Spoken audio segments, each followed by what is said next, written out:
it was kind of nuts. Like we lived directly across the street from what used to be that Fred Meyer that's now Lowe's. And so there would be like Oh, regular like gang shootings across the street from our house. There would be like bullets strewn yeah. across the parking lot, kind of craziness like that. So we moved to Spanaway.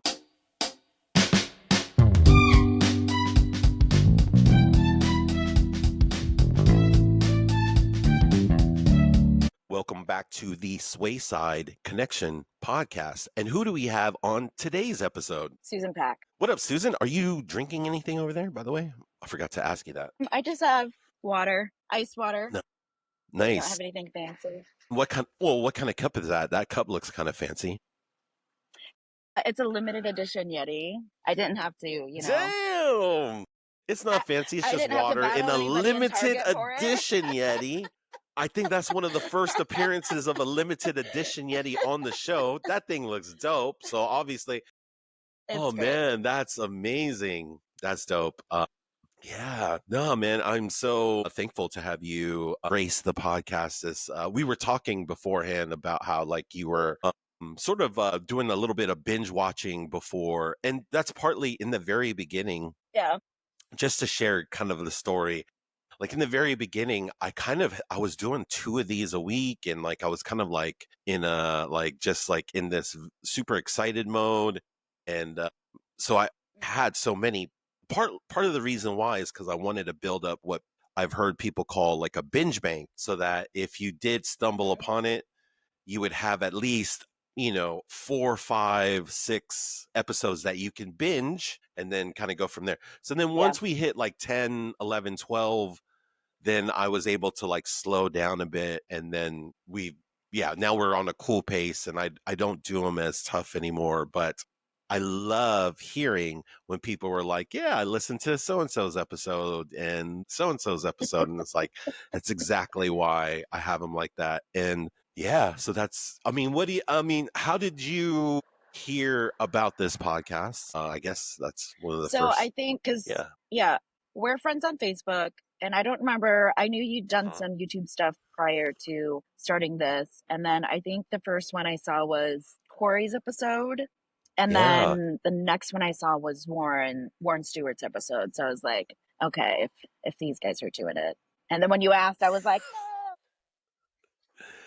And a lot of people have said no, but no. I never count people out. I just know that a lot of people are like no initially, and then I'm always just kind of like I forgot who said it. Who Somebody came on and said, when it's their time, it's their time. And like I love that saying, Yeah.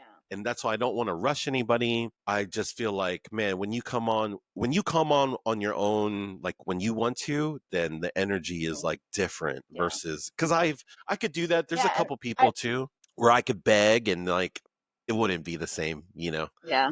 I What, was in the what were middle you? of finishing school. Yep. It was, yeah, grad school. So I was doing a lot of things, and Yeah. there's a lot of opportunities pop up that you have to say no to because A like thousand you just percent. don't have the time or like the energy. Yeah. So I mean, I think I some was things in take my focus. I was starting my last quarter when you messaged me. So it was like I'll reevaluate this in a couple of months. And I think you hit Abs- me up like 2 months to the day that I said hit me up in 2 months. I was like, dang, he's yeah, serious. I am I was like, serious. give me a little bit more time. I think I was like in the middle of like all the graduation stuff. So my classes were kind of done. And I was like in this kind of like dead zone period, but still like super exhausted. And like, it was a whole thing. And, trying to get graduation and stuff organized. It was like, I'll hit you up. And then I did, I Yeah. think No. like No. 3 weeks No. later or You're something like good. that. Cause You're I good. finally, I Are you? finally had like a full 8 hours of sleep. That was literally my next question. Are you rested now? How do you feel? Are you feel a little bit rested now? Like, do you have a little bit more energy? I mean, a little bit more, yeah. I'm not Oh fully man, rested that's yet, but yeah, it'll be a while, I think, before I get there because I continue to do the most. So, yeah. No, that's all good. That's all good. I like to start all the way from the beginning, and like I like to ask people, like, Mhm. where were you born, and when did you come to Spanaway? So I was born here at Madigan, old Madigan, before Oh, the new. I think the new one was built in like 97. So my dad met my mom in Korea, brought my sister and her over. And then I think he basically like, I was conceived like right after they got here. So Yeah. my older sister and I are 3 years apart. And then when they moved here, um, so old Madigan, we lived here until I was 4, moved to Alabama for 3 years, and then lived in Germany for 3 years. And then my dad retired from the army and we moved back here. So we lived in Lakewood for a year. I went to 5th grade After you came at back. Lakeview Elementary for a year. Yeah, which was like during kind of that height of some of the like post LA riots, gang violence up here Oh, in yep, yep. like Tacoma, Early Hilltop, 90s. Yeah. Lakewood. Yeah, so I think it was 1991. And then we moved to Spanaway after that. Funnily enough, my dad moved us back to the house that like they brought me home to. My parents bought that house, and they were like, there's too much violence here, or, it was kind of nuts. Like we lived directly across the street from what used to be that Fred Meyer that's now Lowe's. And so there would be like Oh, regular like gang shootings across the street from our house. There would be like bullets strewn yeah. across the parking lot, kind of craziness like that. So we moved to Spanaway the summer before 6th grade, and that would have been right before some other things. So we moved away from violence, like to get away from like the gang violence, to move to Yeah. Spanaway, which was supposed to be like a little bit safer. And I think it was maybe a little bit, but there were some things that happened like right after we moved there where my dad was like, where did I move us to? And No, then man, things that kind makes of settled sense. down after that, I think a little bit. And when you say Yeah. we, because And we were not too far from the I feel speedway like you're too. missing So, somebody. oh, my brother, my younger brother, Yeah. Yeah. that guy. Yeah, he was along for the ride too. So wait, what's the age difference between? So Yeah. there's only 3 of you? Is there any more of you? Well, technically, yeah, but there's 3 of us in the immediate family, my older sister, and then my brother was a year younger than me. So you played football with my brother his sophomore I year. did. So Yeah. Yep, yep. yeah, Sophomore year, my senior year. Yeah. Okay. yeah, No, that's dope. And then so he was with you in those times too. So when he was in Lakewood and when you moved to yeah, Spanaway as yeah. well. Okay. Yep, yep, yep. Oh Obviously. yeah, yeah. We're a year apart. We used to get mistaken for like twins all the time Oh, because he I was could see about the that. same height as me.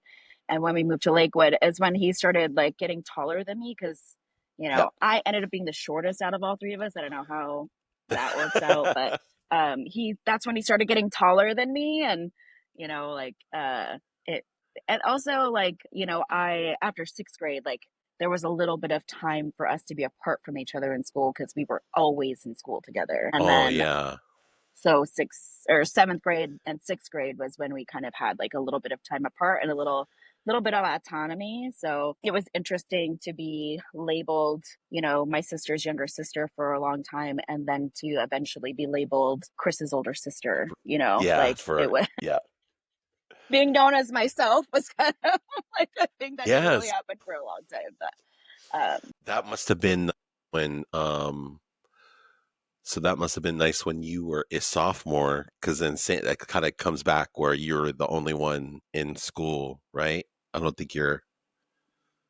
Because wait, what year was? yeah, sophomore year, yeah, for a little bit. Yeah, something like that. No, man, that's dope. So wait, so which, when you came to Spanaway, which elementary school did you go to, and then which junior high did you go to, and then yeah, like what grade were you So in I when you went came to to Spanaway? Natchez Trail for 1 year, What grade sixth was grade. that? So I went to Natchez Trail for 1 year, and Okay, sixth then grade. 6th grade, and then Gotcha. obviously right after that went to Spanaway Junior High. Gotcha. Nice. And then, man, what were some of your memories from Natchez Trail? Where were you at before that? So you were in Lakewood. Do you remember what elementary school you were at in Lakewood? Yeah, What was Lakeview, the name of that one? Lakeview. Okay, I think you said that. That's right. Lakeview, Lakeview Elementary. Yeah. Yeah. It's actually interesting because we were in Germany in the late 80s. So I was in Germany when the Berlin Wall fell. It like fell right before we moved back to the US. And Oh, this snap. was Okay. Yep. pre-internet. So like my Yeah. dad, so like we didn't have a lot of connection to American culture at that time because there was no, my dad would like go home and visit, and then he would buy videotapes and record like MTV and Yes. Matlock and like television shows, and then we would just watch those over and over and over again because we had was Armed Yes. Forces television over there. We didn't have Yes. like MySpace, which was probably the big social media platform, and I think junior high or high school. But like, yeah, we were very disconnected from American culture. And so we kind of got a crash course of it moving to Lakewood for that 1 year. And then, so that was a culture shock. And Do then you remember moving to where? Spanaway, Do you remember like, where in which, Germany you were at? where In Germany. we lived on Nelligan. So it was 45 minutes from Robinson Barracks, which was the bigger army base that was there. I think the state we were in was Baden-Württemberg, if I remember Okay. correctly. Yeah, bottom. Yeah. Maybe. Yeah, we were, I mean, Germany is like, when I think sometimes when we think of European countries, we think that they're like countries. So we think they're like as big as the US. But I remember we traveled all over Germany just for like a day, like, Yeah. went to Oktoberfest and, the Black Forest and the Rhine River and the Neuschwanstein Castle and all sorts of stuff like that. So, we weren't, I think we were maybe, I think we were north of Frankfurt. Okay. So I think the closest German city was Frankfurt. I But I was could be totally off because I don't know yeah. German I geography. mean, so you were on base most of the time, which means you didn't really get to speak that much German? So I learned German in school, and then Oh, we were on a very small base. So we only had like I think we had a bowling alley and like a yeah. Anthony's Pizza on post because we were Yes. on like one of the smaller satellite bases. And Gotcha. so because we didn't have things like we had a small rec center, but there was no pool on post, and so my mom would let us walk off post and go to the local pool, and I had to practice a little bit of my German to be able to, go off as like I was probably, that would have been like third or fourth grade that I was just Our wandering the parents, streets of Germany man, with my sister and brother. parents, that generation kind of let their kids do a lot. Our parents' generation let the kids have hella autonomy at hella young ages. There's so many stories. Like your story is so normal.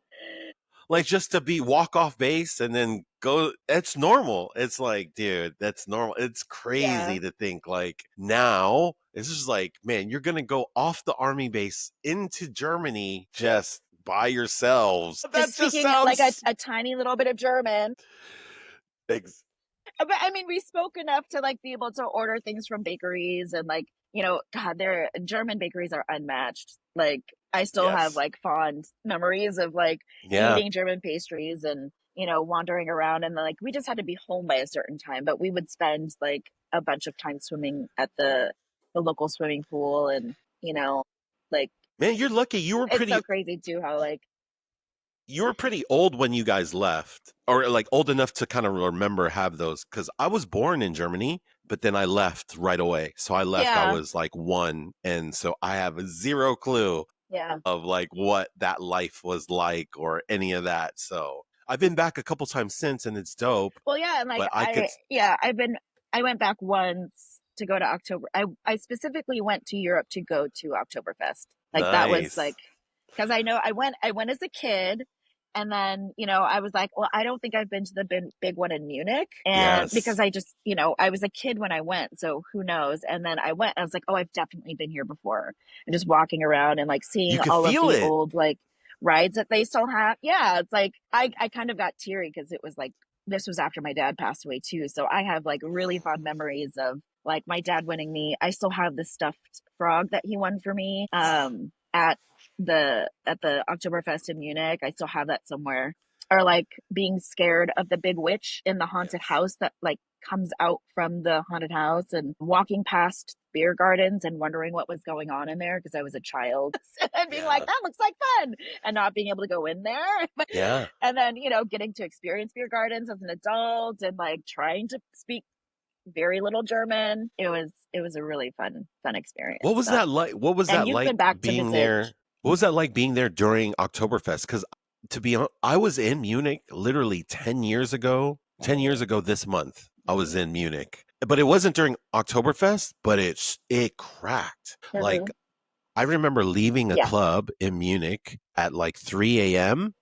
and we walked back to our hotel room and there was a group of us. There was like Mm-hmm. 5 of us, and we were walking back to our hotel Mm-hmm. room and we passed two other clubs and their lines were long and it was like 3 a.m. and I was just like, dude, these people are going hard. I mean, I get it. It's the middle of the summer. It's also Munich, and it's Yeah. like, and I was just like, Yeah. dude, this Munich cracks. So I can only imagine Oktoberfest in Munich would be like way more people. It was hot, so I didn't really like that. So I Hmm. probably like the fact that Hmm. it's not as hot, but dang, I couldn't imagine Yeah. like what that would be like with. Did it feel super crowded?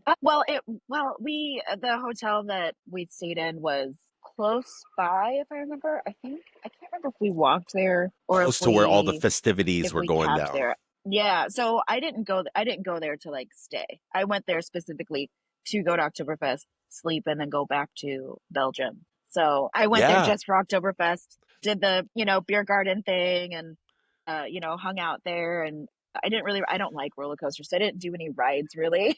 I went and got some pomfrets and like some other things that I was like, this Yeah. is like my childhood. And that was it. So I didn't That's have the dope. experience of going to any clubs or anything like that. I don't know if I could I do was that on. now either because my back hurts. My knees couldn't handle it, I don't No, think. I feel you. What's funny is the club that we did go into, there was like, Hmm. they didn't have a VIP section, but we were so, we were older too, we Hmm. were mid 30s. So we were like Yeah. probably the oldest people in the club.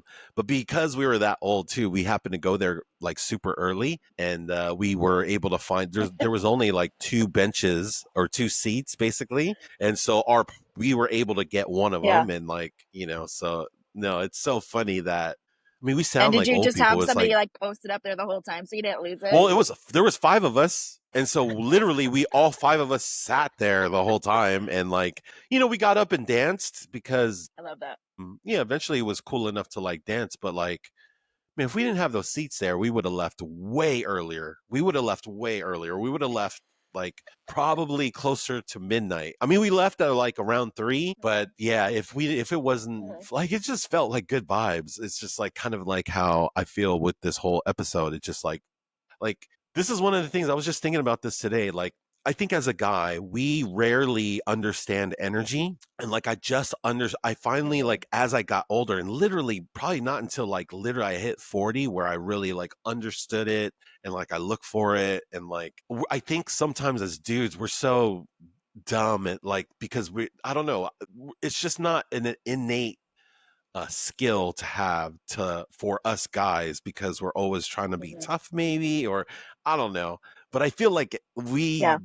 we can't read the room a lot, right? These things go over our head. Hmm. And so I just feel like now, as I get older, that's all I look for now. Like, all I look for is like reading the room and seeing energy, like, and because it makes sense. There's so many things that make sense now that I think I would be so Hmm. oblivious when I was younger. And so it Hmm. was like one of those things Hmm. where like I feel it right now. And like that night I was out in Munich, like I felt it then. And like back then I didn't know what that was, but now I know, like looking back, it's like, oh Hmm. no, you just felt great energy. Like the people were cool. And so, because you get, I don't know, sometimes, I mean, Germany gets a bad rap, obviously, because of some of their history, right? But no, it was cool. Every like when I was there, I never felt any of Yeah. that, and everybody was super nice. So Yeah. Yeah. I did go to a restaurant, I think the night that we got in there, and like I didn't have to speak much German because not that I could anyway. yeah, yeah,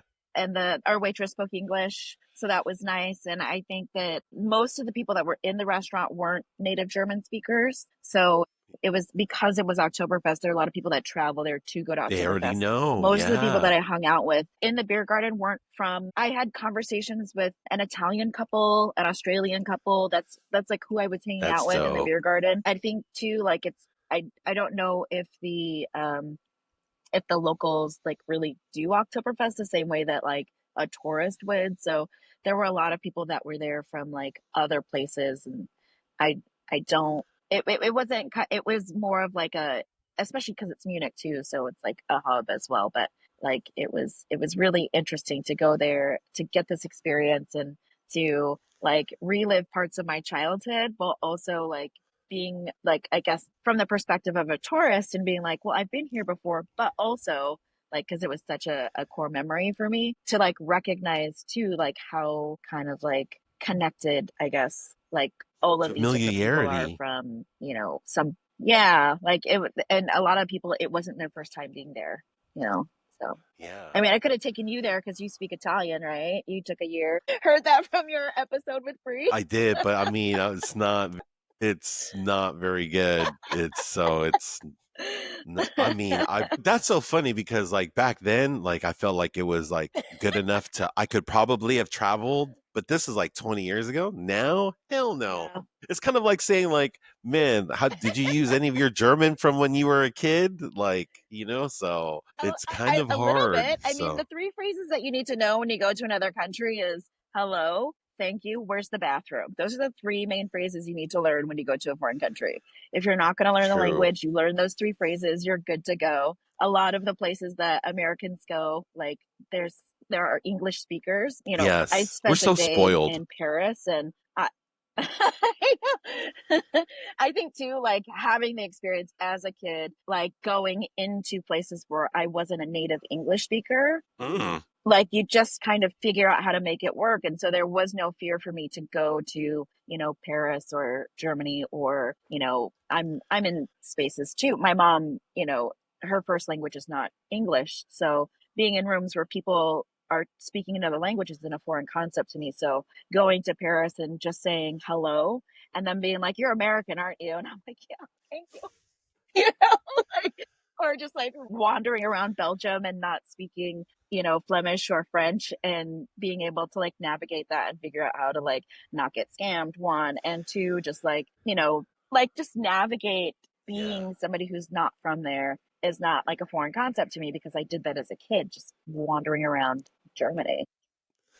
That brings up a funny moment that I remember because I've been to Belgium once and it was with Jay Thomas and Mm-hmm.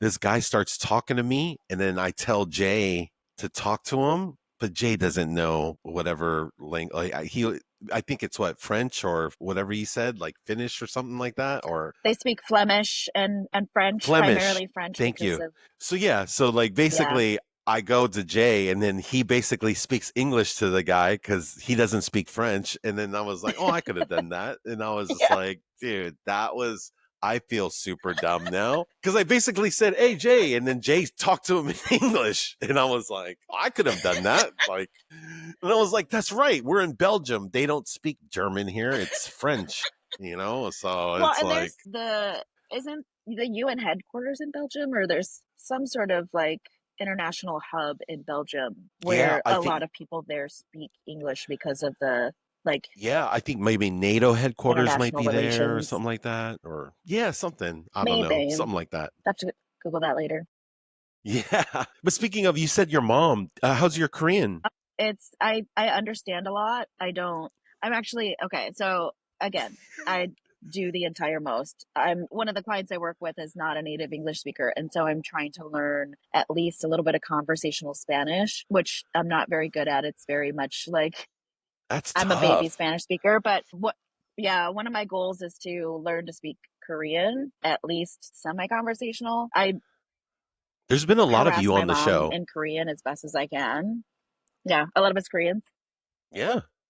That's Spanaway. I feel like a lot of Spanaway was Yeah. Korean. So, I mean, that's going to be natural Yeah, for a yeah, lot of you guys to be on the show. So, yeah, but so your Korean, yeah. I conversational mean, Korean is there was getting a lot better. of us like, no, not yet. I'm focused on the Spanish learning now because I don't want to Oh, that's confuse right. That's right. myself because I Yes. still like, yeah, there's still like, language is funny, brains are funny. So when Yes. I'm trying to speak Spanish, like some of like, and I never spoke German fluently, but some of that like German will kind of Comes. peek through. Some of it will like, it's so Yeah. brains are so weird. So like trying to like get my brain to focus on a foreign language is like, I need to compartmentalize it a little bit. So once I get a little bit more better with my Spanish and probably give myself a couple of years after graduation, I might take some formal Korean classes. I know a lot more than I probably think I do because I did take Yeah. Korean language classes as a kid in like Germany and here when we moved back to Washington. But understanding enough to know when my mom is mad at me, I think was the most important. But Yep. But that also goes yeah, back to so energy I because a I lot do of my that best. sometimes Yeah, is energy. yeah, yeah.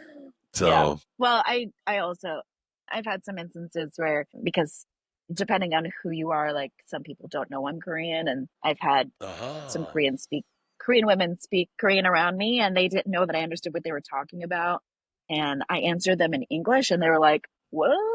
And I was like, and then they go, "Oh, your mom's Korean?" Yeah. And then it turns into a conversation. And then they also know that they can't be talking about me. You know what I mean? Like, Yeah. so I understand enough to know, I understand, I guess, enough to be like Okay, let's do this. Let's do this. Okay, in more let's say, simpler okay, conversations. English, 100%.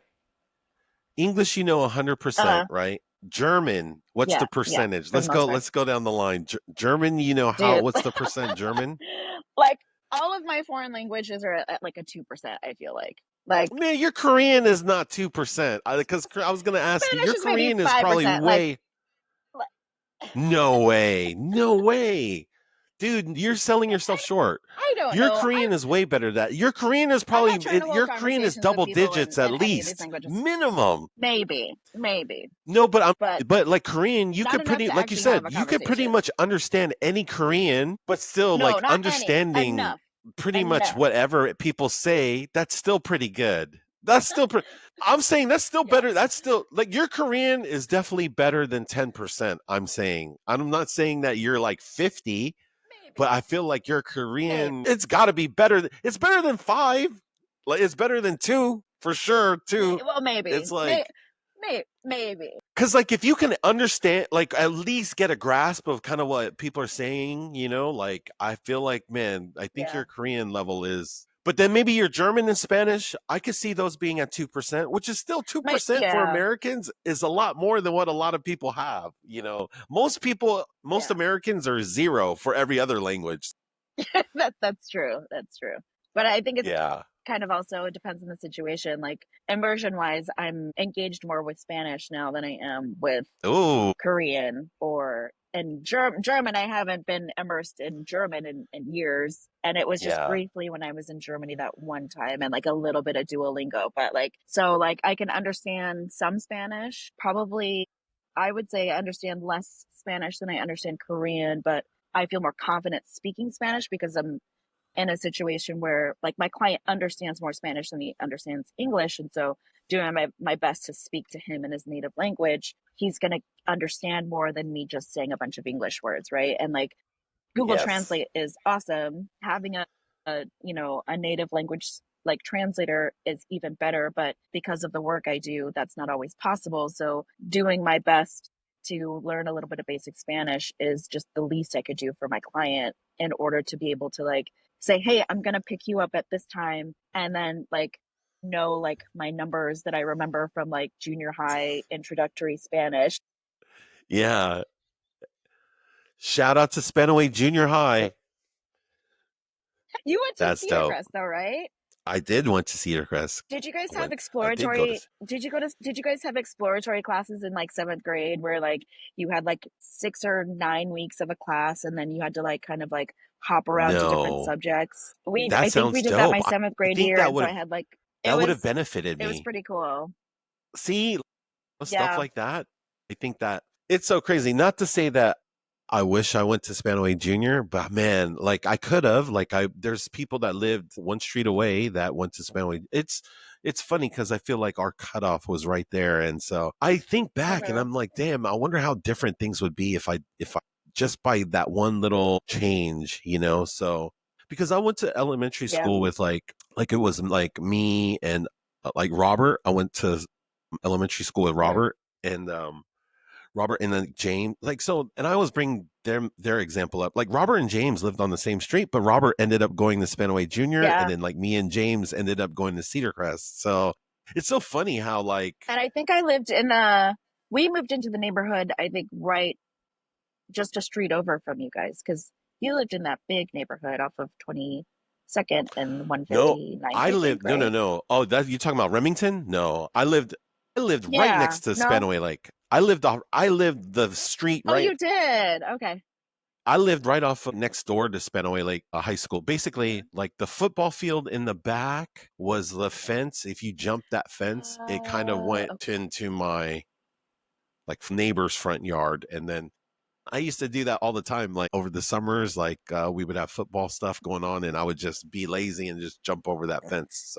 But that was me. Like, and then there's It a lot was, of people like around me that like, because if you think about yeah. it, Spanaway Lake is closer to Spanaway Junior than it is to Cedar Crest, right? Like you No, could, I don't think so. yeah, I think No, so. I because the think only thing I think really is it's no, it's not close. that far. I think I will this, say it's close yeah. because, like, if I had to walk to Cedar Crest or walk to Spanaway Junior, just in my head, I would rather probably walk to Spanaway Junior. Maybe I might be wrong because it's like it's. I think it's kind of a I think tie.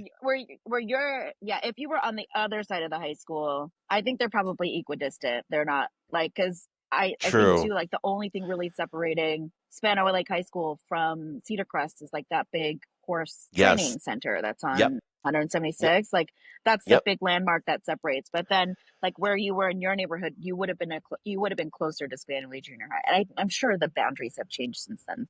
There's like For all sorts sure. of extra junior highs and high schools in the district now because Well, yeah, all because of now at the school they all have the houses freshmen, being built right? now out there. They have freshmen at Spanaway I Lake think now, right? so. Yeah, Yeah, see? I So think just so. that change alone changes so many different things. So, are Yeah. you happy that you had ninth grade year in junior high, or would you have preferred to? I should have asked more people this question. This is a great question I just thought of. Would you have preferred to have ninth grade in high school, or did you like being ninth grade in junior high? You know, I don't know Yeah, because that's a great answer. That's honest. I think too because like you may not know this, but I went to school to be a high school teacher, and this was in the time when they were transitioning a lot of high schools to like the 4 year high schools, and a Mm. lot of the teachers during that time had a lot of like they were not really like the high school teachers anyway were not super happy with that because of the like the maturity level and like the developmental age of like ninth Oh, graders wow. really kind of changes the dynamic of a high school. I think that's also because culturally that was never happening for us. And so there were particularly the teacher in I did my one of my practicums at Washington High School, and he ended up being I think an administrator later on, but he was an English teacher there, and he we would have conversations about like how he felt at the time like the maturity level of the students kind of dropped because it changes like this like hierarchical dynamic that happens in high school. So I don't know. I think it's too like growth wise, like the kids are just so small in ninth grade compared to like sophomores too, because that's when people are hitting their growth spurts and they're Yeah. able to like play, sports with some very, very big people. And so like having like these little tiny freshmen playing football with these. I think of football in particular as just like a contact sport. So like having these little tiny freshmen. Could you imagine as a freshman playing against like who you were as a senior? You like having I your mean, back being then, able to maybe not really, but it's hard to say because, like, but it's crazy because, like, I had this conversation, like, with, because so James Jackson is just like the hugest basketball fan, high school. I mean, like, high yeah. school basketball fan. And he was telling me, like, this past year, funny that we had hostathon, but Lincoln's best basketball player on their team this year was a freshman. Oh, And I was like, what? wow. Yes, But like it's so that's I a will say though that Lincoln they do they're something different. different out there with their children. Yeah, they've always been so good at like growing athletes at Lincoln High School. I think But it's Lincoln weird was a too big because one.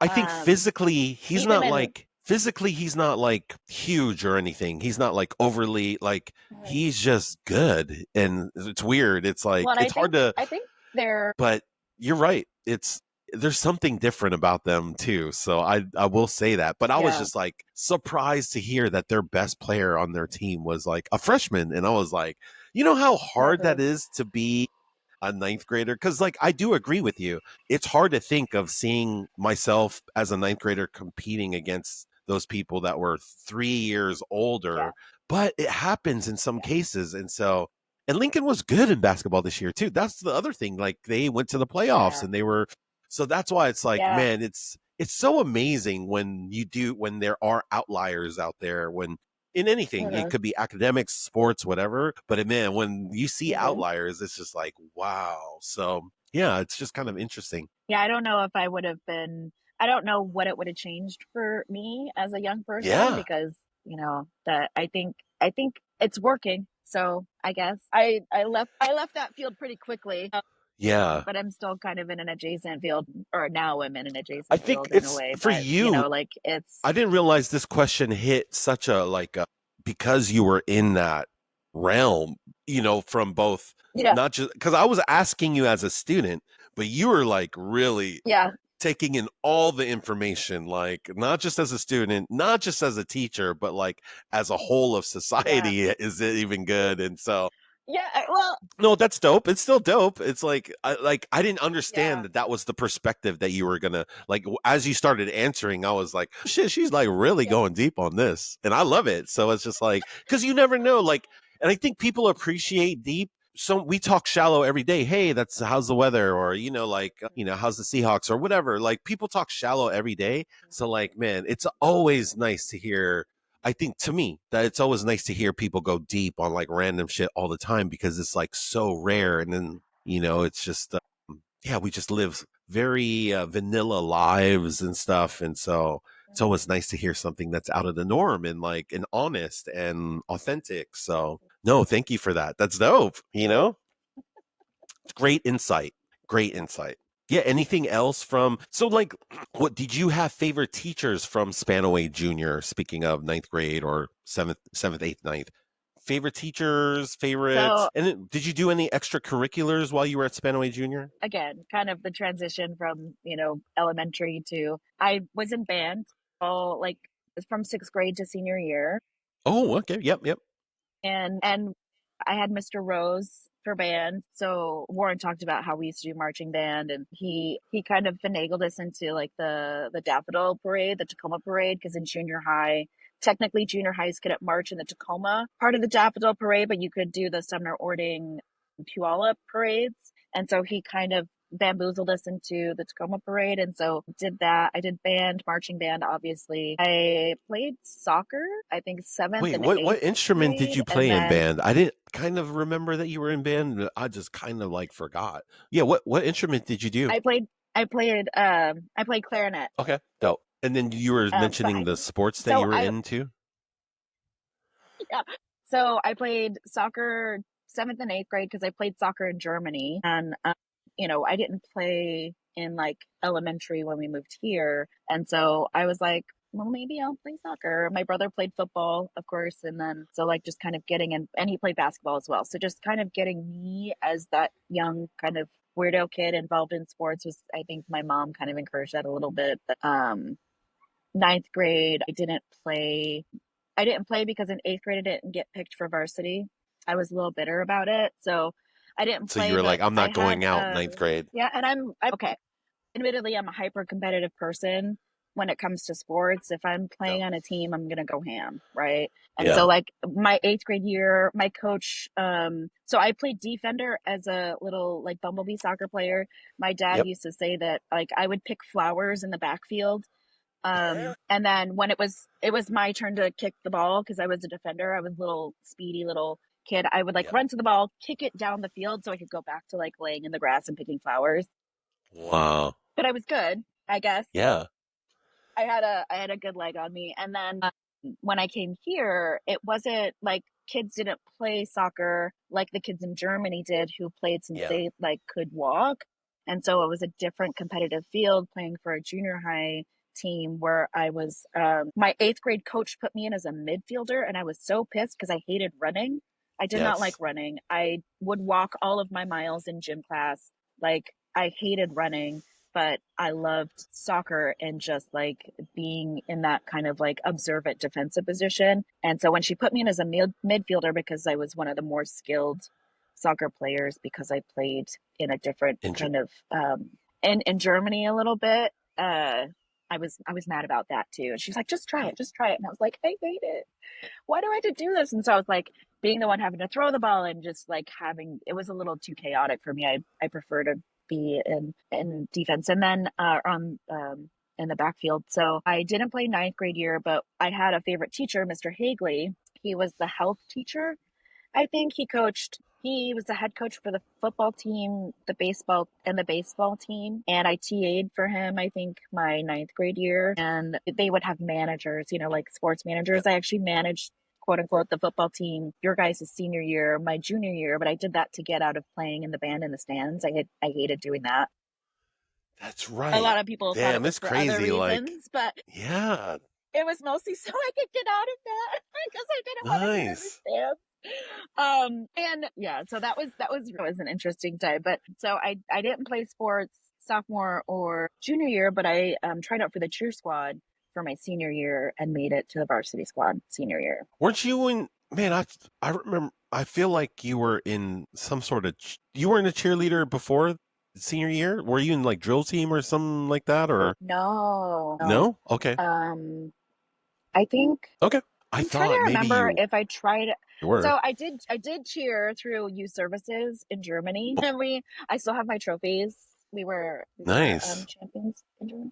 Um, but I think I wanted to try out in junior high, and then we didn't have a cheer squad. I think my ninth grade year Wow. for some reason I can't totally remember, or I just didn't make the squad. Who knows? I probably blacked that out. But Okay. I didn't do any sports, but I was always around because, um, you know, getting because of band, I think I was around for those things. So I went to all the Yeah. football games every Yep. single year. And then my brother also played sports. And then I had friends on the squad, which is how I ended up on the squad my senior year. Cause, again, I was one of the young people that Miss Higgins took under her wing. Oh, yep, yep, yep. And then, People have just brought would her end up. up hanging out in her office. And yeah, yeah. She was she would it's interesting to have an older sibling that you don't go to school with who, people knew, and then to be a different person from them, and then Yeah. people trying to get to know you within that framework. And so, like, Yes. I think Miss Higgins was really good at seeing kids that might be struggling, and then just kind of like bringing them into her fold, because I did struggle a lot Wow. in junior high and high school. And then, just being a really kind of sensitive and emotional kid, like there Yeah. were a few teachers that like, and like people in like those, like Miss Higgins in her role where I ended up hanging out with her a lot, and she's very much a part of like how I kind of came out of that shell after, you know, No, that's dope. You mentioned other being kind of teachers, like, and that's kind of like a question I usually like to ask. Like so, like we talked about junior high, so like high school, like who are some of your favorite teachers that maybe impacted you, or that you liked, or had fun with, or influential so stuff like that. so my first year there, sophomore year, we had an English teacher, and I believe her name was. She's impactful to me because she was the first person to recognize that I liked to write. So like English, like writing was like came naturally to me, and she was one of the first people to Dope. recognize that. So I believe her What was last her name is name? Lindstrom, if I remember correctly. Miss Lindstrom, I think. Oh, Lindstrom.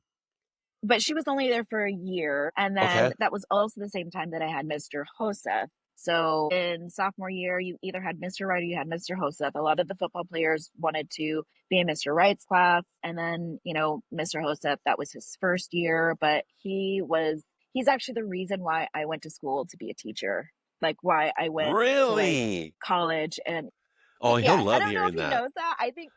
I don't know if I've told him that, but yeah, I That's actually, dope. because he was a social studies history teacher, and I thought that I loved social studies, but what I really loved was the experience of being in his class, because Yes. again, it's those teachers that like, for, I think probably externally I didn't seem like a weird kid. Maybe I did, I don't know, but I felt like a weird kid.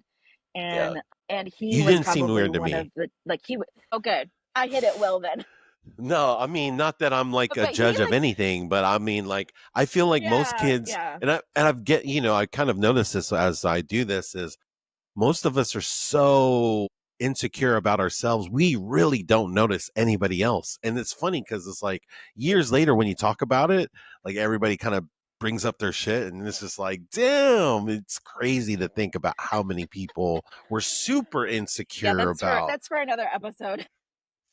I mean, I But could yeah, I Mr. could Joseph, clip I out think, all the you people that know, say all the like weird things about themselves from back then. And I'm just like, dude, you felt like that? That's weird. I would have never. And I'm talking about like from episode 1 all the way kind of through. Like, there's so random to hear people like, Which kind of also breaks my heart too, because it's like, I feel like there's something to that. And I wonder if that has to do with this kind of like sometimes being from the area where maybe sometimes we don't give ourselves the benefit of the doubt when we should. Cause there's a huge thing when it comes to belief. And if you lack Yeah, belief, sometimes that can lack some of the just lack what your potential basically, you know? And so I don't know. yeah, It's, I just think it's interesting, but no, man, that I think that's powerful when you hear people say like what influences them to like, so like for Hosa, mhm, you know, for somebody like Hosa to be on the show and then like you bring up that hit, he's kind of one of the reasons that's like, man, that's dope. yeah. So it's it's And so like good. he was I think he was a favorite for a lot of people because he was so like motivated to teach us in ways that were like outside of the box. But it turns out a lot of that is because we didn't have all of the best resources, and so he had to be Yes. creative. He was just an incredibly passionate teacher, and I think that still shows in the work that he does. Okay, I again, think we also he got him inspired me to go to fresh. like Cause right, we did. like you said, your sophomore year was his first year, so like we got him Yeah, fresh yeah, out the, you know, fresh out yeah. PLU, you know, so he has a, you know, and then goes back to like the energy thing. Like, man, I think he, like, because he's fresh out the, you know, out the gates, you bring a different type of youthfulness and energy, Mhm, ideas and resourcefulness, because that goes back to like, maybe we don't have the funds to provide all the students with stuff. And mhm, yeah, man, I just feel like I wasn't even in his class, but like I was doing projects for people mhm. that were in his class. And so, you know, Yeah, his effect was affecting me. And I didn't even have his class, you yeah. know? So I didn't have his history Well, yeah, class. and I I had think yeah, one, he was fresh. Two, he's just a really kind of charismatic guy, and so I remember him that being on too. like the announcements and stuff, and like Yes. even like just how he like even watching him coach the basketball team, and because he was a QB coach, so he was up in the with the Yep. headphone thing up in the little box thing. So Man, never I never really got to see he him sang on this coach. podcast. So I I mean, don't think I got to the singing part of that episode, but oh, yeah, yeah, like yeah, yeah. I, it just speaks to like how somebody who is like motivated to make a connection with like just Yes. kids in general, because he has stayed in the area. So like I have because I've also stayed in the area too, and as you know, I was a hairstylist for many years. Like I have clients who have had who's like kids hair I've done periodically, who have been students of his when he was an administrator. And so I'm like, like my high school history teacher is your principal. And then like Yeah, hearing them talk about him in the work that he does as an administrator is pretty cool too. Cause it's like, I think too, like we still kind of live in our own bubbles, and sometimes we don't realize how far like the impact we make is. And so, I have for sure. a good friend of mine, she has a step team that she started on the east side, which is smack dab in the middle of like his district, or where his kids, matriculate into school from. Yep. And so like she has kids that have, had him as a principal. And I'm like, what do you think of Mr. Joseph? He was my high school history teacher. And like just still being able to hear that he is still bringing that energy to the kids in our communities is pretty incredible. And like, I think I realized I was an adult when like I started seeing like teachers on Facebook and like realizing that like, well too, like Joseph he was a younger teacher, so he's like not that much older than us, and so we're Yeah, more contemporaries than we are, and that kind of like now anyway, in that student kind of like teacher separation that also happens to me too, as being like a person who was a young teacher, where every once in a while, I wasn't a teacher for very long, but like every once in a while I'll run into like a former student. I think the last time it happened was about 5 years ago, that I was there was a kid that was broken down, and I walked up and said, "Hey, like, what's going on? Like, do you need like any tools or anything?" And he looked at oh, me and like the goes, car "His broken pack." down. Because His car was broken down broken can mean a lot down. of things. So I was like, Yeah, okay, car he broken had the down. hood Okay. open. It was like, yeah, and like where my shop is on an alley, and he was broken down in the alley. And Oh, like cars break cars break down there often, so or periodically. And so I walked over, and the first thing the kid said to me was, "Miss Pack," and I was like, nobody's called me that in a really long time. And he was like, you were my English teacher freshman year. And I was like, stop it. And, we had this moment, and I think it was just kind of like, it was really interesting because I was like, you don't need anything. Do you need any tools? Like, if you need anything, just knock on my door. It's just right over there. So, like, That's so yeah, that's where dope. was I I mean, I going with didn't that? even realize you went into teaching at all. So like hearing how Joseph inspired you and nah man, Mm-hmm. that's amazing. And that's partly why I like doing these. I get to find out like all Mm-hmm. these like super interesting things about like what people have done. So it's just like, man, Mm-hmm. it's amazing. You brought Do up you remember it would have been the first game of the season? It was the first home game where I was the manager for your guys' senior year. senior year. Yep. I didn't know what I was doing. I was just there, and I had the what is that little block for the punters, I think? Oh yeah. Yeah, Is it it's for the yeah, kicker or yep. something? Somebody handed it to me. I didn't know what it was. I stuck it in. I had a hoodie and like a jacket on, and I had my hood up because it was cold, and I had stuck that in my pocket because I didn't know what it was. Nobody told me what it was for. It was Chip was the kicker that I think, and they didn't know where it was. And Roback was he. I remember he got really heated because like nobody knew where it was, and he like yelled, and then he like I had It's my like hood the up so I couldn't kickoff hear. block. Yeah. I don't even know what that thing is That called, but that that yes. sticks out to me as like It's like a block. It was it green? I did something wrong. Yes, yeah. I felt what's that? Was it green? Because there's like an orange one that has it's like a cup and it's like has three things, and then there's one that's like a block I that don't I don't know. remember. So yeah. Anyways, I don't yeah. remember. I just remember that I was really scared that I'd done something like terribly wrong, and because like everybody was like, "Where is it?" And of course, it's like time sensitive, so everybody's getting upset, right? And like he had yelled or something, and then he was probably the first like adult that ever apologized to me because Oh he was wow. like, I'm sorry, I wasn't mad at you. But after that, I think I was only in charge of hanging on to his peanut M&Ms because of his blood sugar. Oh After that, that's wow. like all I was allowed to be in charge of. Man, what And was I that hate the like? waters. Man, what was that like with your brother on the team? Was he cool with that? Like, was that was there any friction there, or yeah, with I think with the you? only friction, well, that I can remember, I think it was more so like my brother. I am biased, right? I think my brother was a phenomenal athlete, like even at Oh that no, he age, his was. sophomore No, he year. was definitely But he I was think the dope. challenge was yeah, the position he played was also the same position as Warren. He played tight end and defensive end. I think he Yep. transitioned to defensive end later after we graduated. But my brother was an incredible athlete, and so I think it was more so that he could not get away from being my younger brother or being named that. And so I Uh think for him, some of that friction was like around like him being autonomous from me, and then me just kind of being a weirdo and yes. hanging out there because I wanted to be not in the stands and I didn't want to play a sport. And I was like, well, Mr. Roback seems nice. And like, again, like I think it was more so that than it was anything else. And also, we were in high school where, we're all teenagers. And so I'm Yep. sure I heard stories, I think later on where like the guys would give him a hard time in the locker room and, just kind of like ribbing him about me. And it was like, I felt bad for that because Oh, I don't remember that's not any of something I that. I ever wanted mean, my brother to experience. Like were you maybe it manager was your more senior around like the year? guys his age. Were you manager your No, senior year I too? cheered. Oh, that's right, you cheered. Okay. No, Hey, I so was like yeah, I was cheered. yeah, Yeah. So I don't remember.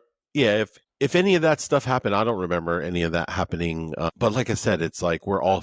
I think, like I said, a lot. Sometimes we're just so self-absorbed. But I'm pretty sure I don't remember seeing yeah, anything like that happening back then. But it you might have been asked more around like the younger guys that were around his age for because sure. I have Yeah, memories too of like my brother being mad that I was in the house when his friends were over. And I didn't understand why, because I like can my see that. brother is Yeah, my brother. So yeah, it's like he'd be like, go away. And I'd be like, why? I just want to play the Sega Genesis or whatever. yeah. And it wasn't until later on that I realized that he was trying to like, Yes. keep the No, boys it from being makes sense. boys at the time, I think. Yes, So I yes, think for that sure. if there was any other friction, I think you might have to interview my brother for that. No, yeah, no. So it's funny you bring up being a manager. So I was like I think it was like for 2 weeks. This was my Mhm. sophomore year. For 2 weeks, I was like manager for the girls' basketball team. And I don't know if any of those girls Yeah. remember me being there, but and then like man, I just couldn't cut it. It was just like to me, I was like it was too boring for me to and then yeah, and I just couldn't cut it basically. So that's kind of like one Well, of the I only think things for that I me, quit when I was in high school. yeah, I was differently motivated. It was definitely to not be playing up in the stands of the band. And then also it was like I was, compared to all you, big seniors, I was a tiny human. So like a lot of the Yeah. work that I was supposed to be doing, you guys would like carry all the pads for me and stuff. So Yeah, yeah. No, that ultimately makes my goal sense. was to not, not be in the stands. And then like there was do you remember we had a sports trainer? It was like Yeah. I think he was doing like a He physical he therapy had internship glasses. at UPS. He's like a little white guy with glasses, Like right? I would like yeah, dude, I learned how to tape ankles. Like Yeah. I learned how to tape He was wrists and dope. ankles.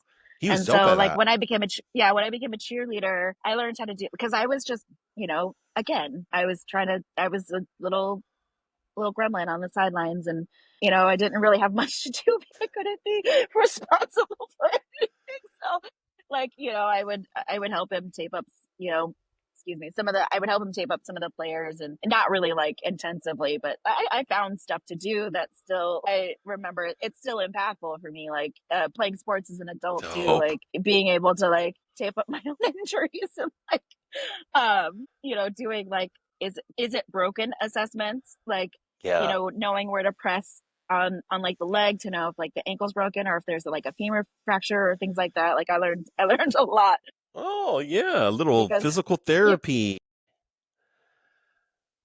Oh, that's dope. I think that skill can come in handy, at least knowing a little bit of the Mhm. basics. But oh man, that's amazing. Um who do you have any sort of like favorite memories from any of your days from elementary, junior high, high school? Like I think like I like some of the stories you've already told. Do you have any other ones? Anything that sticks out that maybe people don't know? So there's this tweet on Twitter or X, whatever you Mhm. call it now, but somebody tweeted out, and I'll ask this: Can you tell some sort of lore about yourself? And this tweet has 1.2 billion views. And it's funny because, people will basically kind of say random things. And I was like, damn, that's a great question because a lot of people could just look at that and then, but I feel like that's such a good question because it's like, man, it just lets you kind of like, and I feel like sometimes we don't do this enough, but man, brag about yourself about something that Mhm. maybe people don't have realized that maybe you've done. And so if I ask you, what type of lore is Like a there story about from junior yourself high. from this is from your Okay, life. if it's So this from this doesn't have to school. be school related. Okay. This could be like, hey, you did something really cool after school. Maybe a lot of people don't know about it, but this is the time to brag about it. So like, yeah, give us some sort of lore about yourself because I think this is going to be a standard question I'll probably try to ask every episode now just because I saw it and I was just like, that's such a good question because it's like sometimes we just don't get the opportunities to brag about ourselves. And this is a good one, especially if there's something that a Okay. lot of people don't know. So there's two things. One thing that when you said like a story from like junior high, I'm kind of like a spades sleeper agent where people look at me and they don't think that I'll be good at spades. I did not learn spades from like family or anything like that growing up. I learned in shop class. Jason Alexander taught me how to play spades in spades and dominoes. Later in years, like I would get like, because it's hard to always find a fourth for any Yes. of these games sometimes, and Yes. so like in my 20s in college they'd be like, oh, you don't know how to play spades, you don't know how to play dominoes, whatever, and I would kill them every time because I Wow. learned from apparently the best. So that, and I posted something like that on Facebook, and actually host up comments and was like, whoever the shop teacher was in high school was like, no, it was the junior high. We would just play spades and dominoes in shop class and then like turn in other people's work. I think it was actually Ezra Kim's work. I think that's a throwback, but Yeah. that's I'm a sleeper agent. I don't know so much anymore because I haven't played in a long time, but and I don't want to Wow. play because I get too competitive. Like I I play Uno with clients sometimes, and I'm like, I gotta be the therapist in a moment. I can't, I can't be, Yes.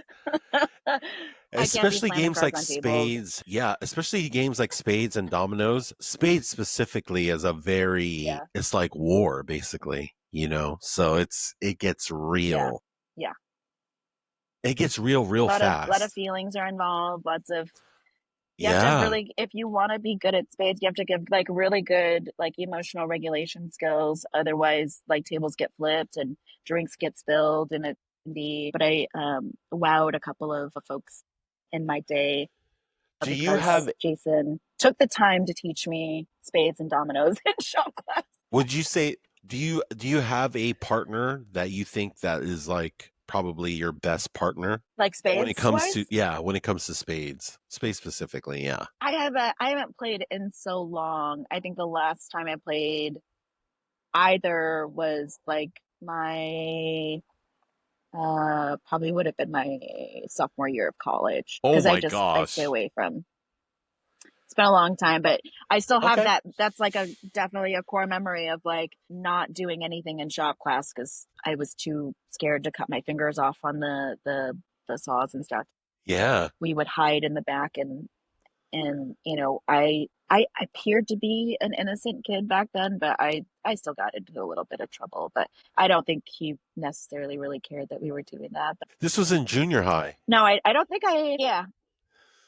That's funny because I feel like for a lot of us that were in junior high, guys that were in choir, because he brought up shop class in junior high, in Mm-hmm, choir in mm-hmm, junior high, mm-hmm. a lot of dudes, when I mean a lot, I mean like half the class was basically like playing craps. And that's kind of where a lot of us learned how to play craps is in junior high choir. Like I remember walking in the choir one day and Yeah, literally there's like 5 different games going on and everybody's just and the choir director, I think it was like a substitute teacher that day, and it was just like, dude, yeah. this is crazy right now. Like if social media was around, it would look like I think that it would carried over a little bit into yeah, into Spanaway Lake. and we would not have Yeah, gotten away with as much. Yeah, I think it did carry uh, over because that's what's I did funny. acquire some friends from Cedar Crest during that time. So like they would Yeah. sometimes sneak off and play it. Well, Not that in any of the classes that I was in, especially not, you know. Well, I bring this up every now and then too. The lack of technology that we had allowed us to get away with murder back then. Basically, we could do almost because there's no GPS on us 24/7, like, Yeah, you guys walking off a base as like elementary kids. Like, dude, like back then it was like that would have I been all over Snapchat. yeah, it's like the wild wild west, back then.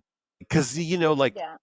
that's what's so funny. It's like it's weird because of technology, we're just all being watched all the time, like everywhere. And there's almost never a moment where we're not on camera. And I guess, I don't know, it's just weird because now we just get used to it because even if you don't want to be on camera, you're on camera somewhere, whether it's security camera Yeah. or, like, dude, you're on camera. So it's just so funny because like back Like then, even dash cams, like you yeah. can't just be flipping people off on the freeway anymore because You're caught like everybody's got. I you mean, there's something taking your picture or getting some sort of information from mhm. you almost everywhere. It's like impossible to kind of like hide from. I don't think there is, but yeah, it's I crazy. think it works in both ways, right? It's also making so many things in our culture more evident, right? Like where people were able to deny a lot of things that were happening. True. Like, could you like? I mean, The like ga- the a very ability to gaslight people back in the day was strong because it's just like you yeah, didn't have the proof, but now with like video evidence and like because back then you had to have like DNA and like you had to location like tracking, like yeah, with location tracking now, video now, there's like, there's so much technology now. That's what I mean. It's like somebody brought up the leadership lock-ins that Fenway used to have. There's no way those things would happen now. Like, you know what I mean? I don't know. It just feels like it's kind of a weird thing. about the babysitting night, like Yes.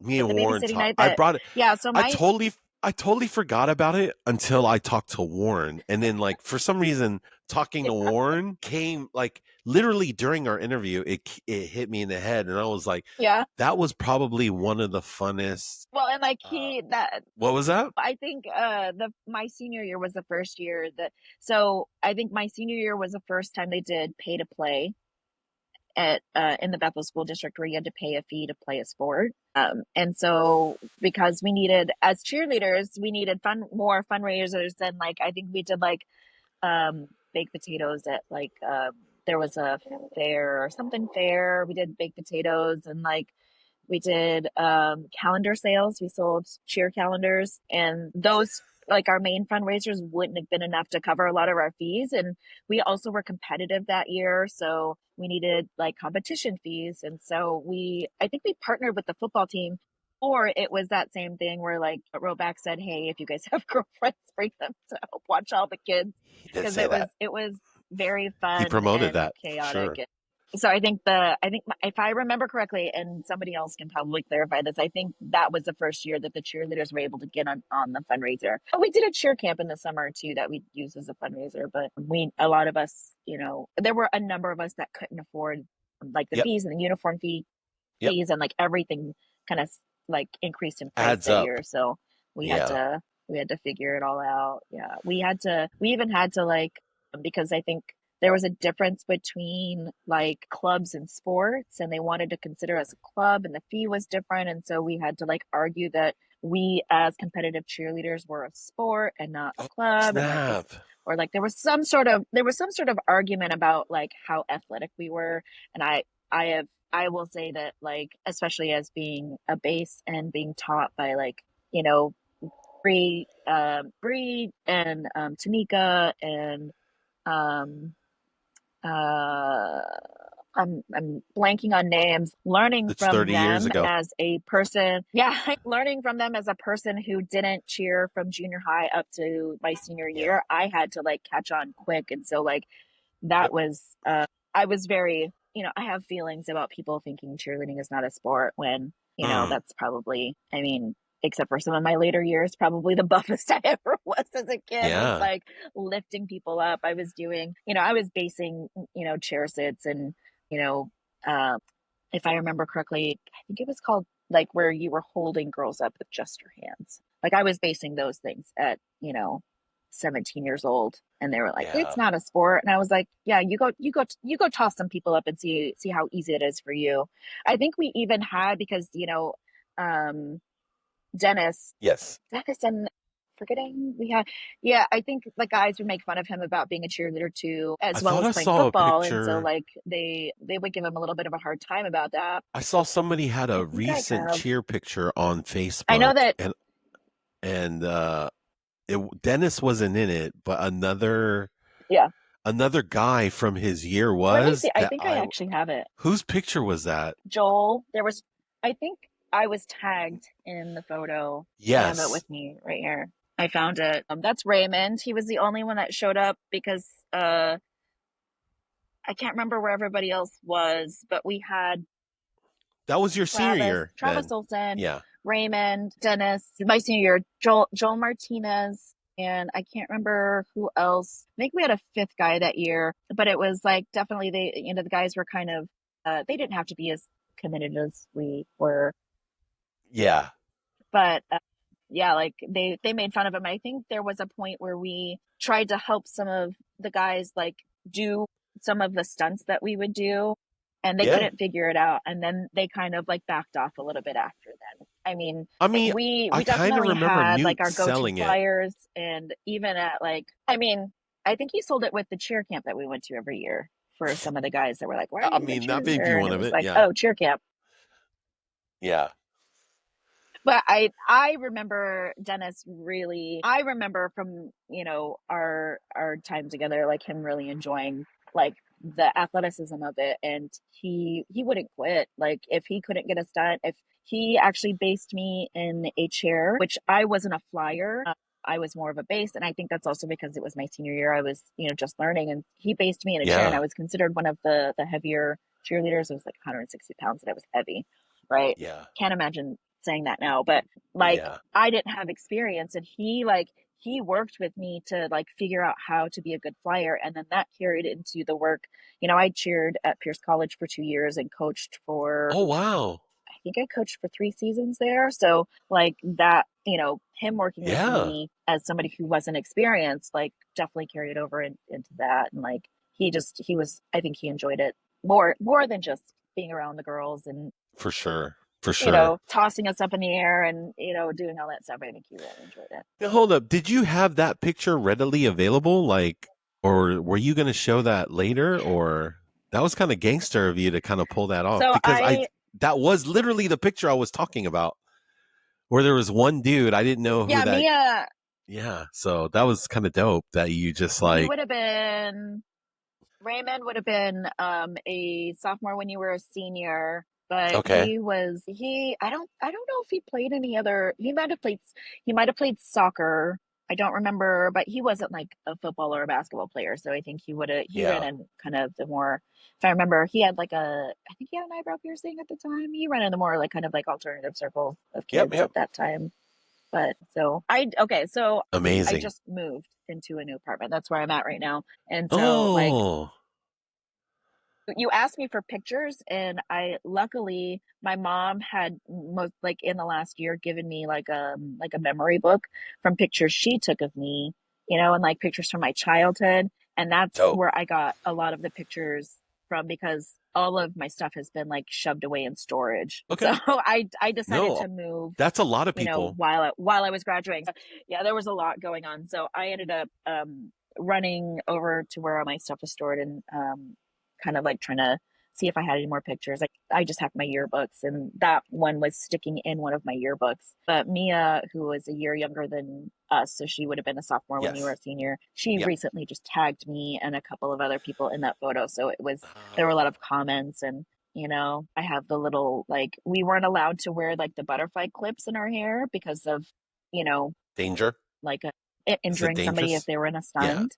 Yeah, and so I had like the little soft, squishy little like Oh, baby yeah. thing. Like we figured out how to make the styles of that time work for being Wow. able to be compliant with With being a cheerleader. the requirements for cheer. No, that's dope. That's I was like speak. Do you want to share some of those pictures that we were talking about? Since we're talking about pictures right now, that's right. Yeah, that's on your, and that's why I love about this. I just don't know I technology. can edit whenever. So that's why I tell people to put, like, sometimes when people have, like, for Is example, if you it, if had I like hit share 10 this window, pictures does and it go to? it there you go. Is it showing up? Okay. It's showing, no, it's showing like No. us. Okay. Technology is hard. Okay. No, you're good. Let's Just see. push Figure the this out. Okay. Did I I unshare? think if you open it up in the new window and then just share the window of the Okay. PDF, and then it should work like that. So this is why I also tell people, man, it sucks when sometimes if you have like too many pictures, say if you have 10 pictures Okay. and How then you about I have 10 do separate allow pictures, you to? got to keep doing this Let's see. back and forth. Let's try this. Is it not letting you share? You could send it to Is me. that? Are we there now? Are you sharing your screen? Let's It's try not. that. I don't. Oh, yes. I Bingo. think You got it. so. Is it there? Yep. Yeah. Yep. This is Okay. perfect. So actually, I September think 25th, that's, 1998. who Yeah, was your that? senior year for sure. Who who was number 40? That's me right there. Can And then you, these is this were, full besides screen Krista, already? these are all underclassmen. I think so. Yeah, try to like, if you can zoom in just a little bit. So you're in the middle. Yes. Do you want me to zoom in? Like, oh, I'm not doing a Yeah, very can good job. Sorry. you? No, and it's all good. And that's why I was like, okay, dope. Yeah, this is perfect. Okay, yep. Is that Mia back there? Yeah, that's Mia right there. Um, Yep. I think you can see David Piercy in the back. I think number 40 was Warren, wasn't it? And then Yep, that's Warren. I'm trying to think of who else some of these other guys are, but yeah, that's Mia. And then she was in the same grid as Mia, the gal that's on the right. And then I think this was us at the Daffodil Parade. Again, doing the most to get out of marching with the band. I was still in band at the time. Dope. There's actually a funny story from, my cheerleading days where we were traveling to Curtis High School. And because it was close enough, we drove. We stopped to eat at like Taco Bell on the way. And, you know, we're in like our uniforms are white in the front and black in the back. And where it's Miss Higgins in one car with a bunch of cheerleaders and me in one car behind Miss Higgins. And I could hear this sound, like this kind of like scraping metal sound. And I'm like, what is that sound? And so we pull over in University Place and Miss Higgins has a flat tire. And Yep. we had a couple of guys with us, and somebody was like, who knows how to change a tire? And I looked at the guys and I was like, do you guys know how to change a tire? And they were like, nope. And I said, well, I do. I took my skirt and I flipped it around because I didn't want to get my uniform dirty, because if my uniform was dirty, I wouldn't be able to cheer. I flipped my skirt around, got the tire, like, you know, changed it all. And by the time there were cars driving by and all the other girls were just kind of like, you know, being silly in the street or whatever in the street. And there was this guy that drove by and he was like, hey, do you guys need any help? And somebody yelled, nope, our dude Susan's got it. We were late. I think kickoff had already happened. We get there and like everybody's wondering where we are. And, you know, I think that's a part of my high school lore too, is I was then remembered as the quote unquote dude that changed the tire when we were on our way to a football game. Luckily I had a dad who was a mechanic, so like I learned a lot just being in the garage with him and was able to change it really Yeah. quick, and we were able to make it to the game. Damn, that's dope. And So then this was going football up, so season. yeah, This that's happened. senior. Yeah, that was football season. That's Damn. Was it one of dark my. I outside think that's one already? of our team photos. Oh No, wow. it would have been. I think it was early fall, so that it was still light out, Gotcha. and Yeah. it was like a 5 o'clock game or something like that. Yeah. No, then that's dope. Is there any of your like class or anybody from Spanaway that you still maybe talk to on a regular basis that you see, or and when I mean regular, I mean even if it's like once a year, that's like, you know, that's kind of regular for us these days. But yeah, I mean, do you ever run Uh, into, talk to? Trying to think. So I've done a number of classmates' hair over the years. I think, Nice. yeah, Erin Honig has been a client of mine since I first started doing hair. I did Melissa Smith's hair for a while until I had to like take a step back to go to school. Trying to think of who else. Mostly like social media. I message Yep. with people, like just Yep. joking, and I share a lot of jokey jokes in my story, like ha-has and kikis. So, Yep. there's, you know, the period. I mean, Mia, she's in Texas now, but like we're not like, we share memories from like high Yeah. school and like cheer. We I think Bree mentioned like some of the underage, quote unquote underage clubs like DV8 and Oasis, and we used to run them streets hard. Oh, really? Clubs were like, I used to go dancing every weekend, sometimes three, like Thursday, Friday, Saturday nights would go out No dancing. I think way. that's how I stayed in shape. When I was also working multiple jobs and going to school full time, and like we ran them streets real hard at that age. This was Yeah, senior like year you were going? a little bit senior year, mostly like after graduation, but like I Gotcha. would That drive makes a lot sense. because I could get us to Seattle pretty quickly in my Wow. little Mustang, and so I would be the one to drive most often because I I was a little speedy then. No, hey, I kind of was too. I mean, I still I don't Yeah, know. Is no, I my screen mean, still sharing or no? no screen, but yeah, I've had every technical difficulty you can have. So like, man, it doesn't really phase me as Well, much and before technology changes so much. Like, you know, that I too. consider myself tech support for my mom, you know, and like Yeah, sometimes things are changing so much that I can't even keep up. And like I feel the like I guess, you know, being that middle generation where we had to learn email. We didn't grow up with like iPads and iPhones in our hands. So now we are learning everything now, and because I feel like because we are that age group, we have work to harder. learn everything. And now it's the like we had to learn all the social medias because we weren't social media Uh-huh. wasn't out when we were in high school or even college. And then like I mean, MySpace. no man, MySpace was definitely after high school. MySpace wasn't out during high school. No, no, Yeah. because there used to be like fights about like who was in your top eight. Man, that was not high Remember? that was definitely not.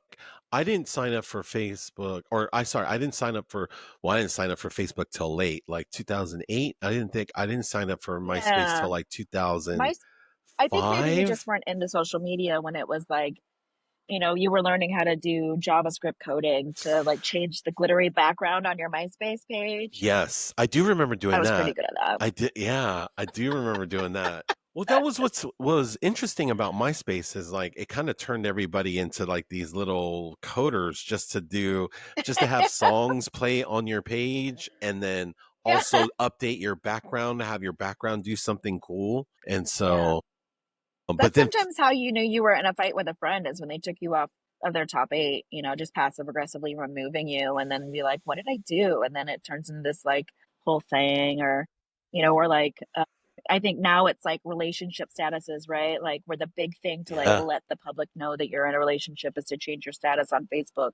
And like people are really connected to that. And I'm like, Facebook I get official. it, but Mhm. also, It's yeah, not official unless it's Facebook official, which is like, damn, who made right? that even a thing? Like, that's crazy. So, okay, let me to share my screen. Okay, here we go. Can you see? I don't see it. Oh, for Oh, real? now I see it. Yeah, I see it now. So that Okay. first bottom picture, I think this picture was actually taken. My mom took this photo. This was, but my grandfather from Korea had flown in and was visiting. So my Oh, mom like wow. wanted to like bring him to an American football game and to see my brother play and me cheer. That's dope.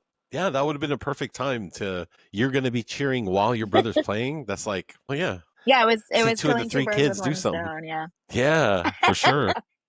And I think that's the daffodil parade. So this was what I was talking about, like doing the most to get out of like marching in the band. Yeah, I this would joined have the been cheer your, squad oh, just yeah, to yeah. get out of it. That's not true, but that was a good way to get out Nah. of it. Yeah, absolutely. Absolutely. It's so funny, like your motivations back then was like a lot of it wasn't to do stuff, but was to get out of stuff. Well, okay.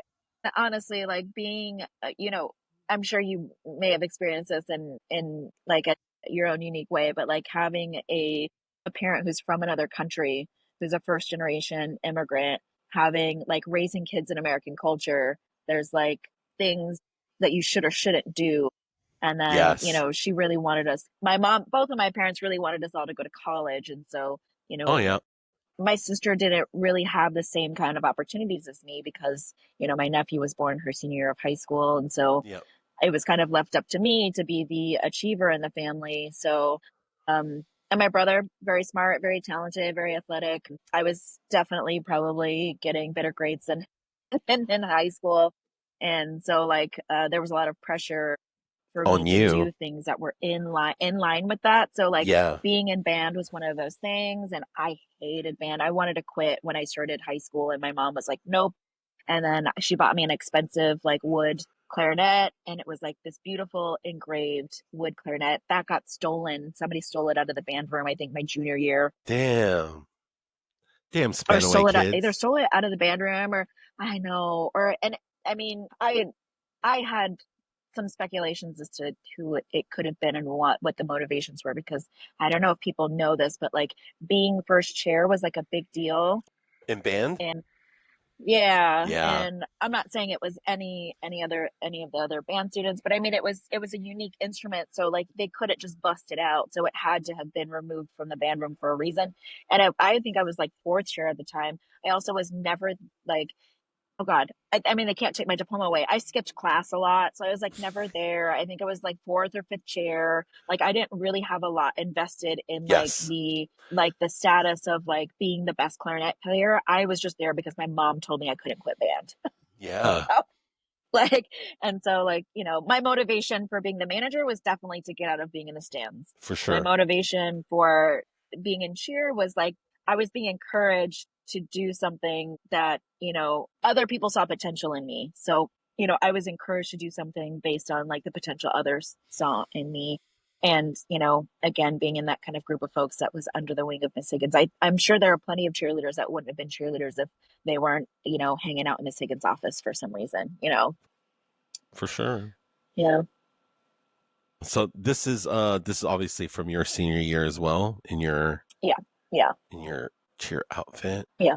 I think Yeah. most of the photos I have are from cheer. Those are Yen Louis Senior Photos. I think You everybody and had to get Louie, their senior photos from yeah. Yen Louis.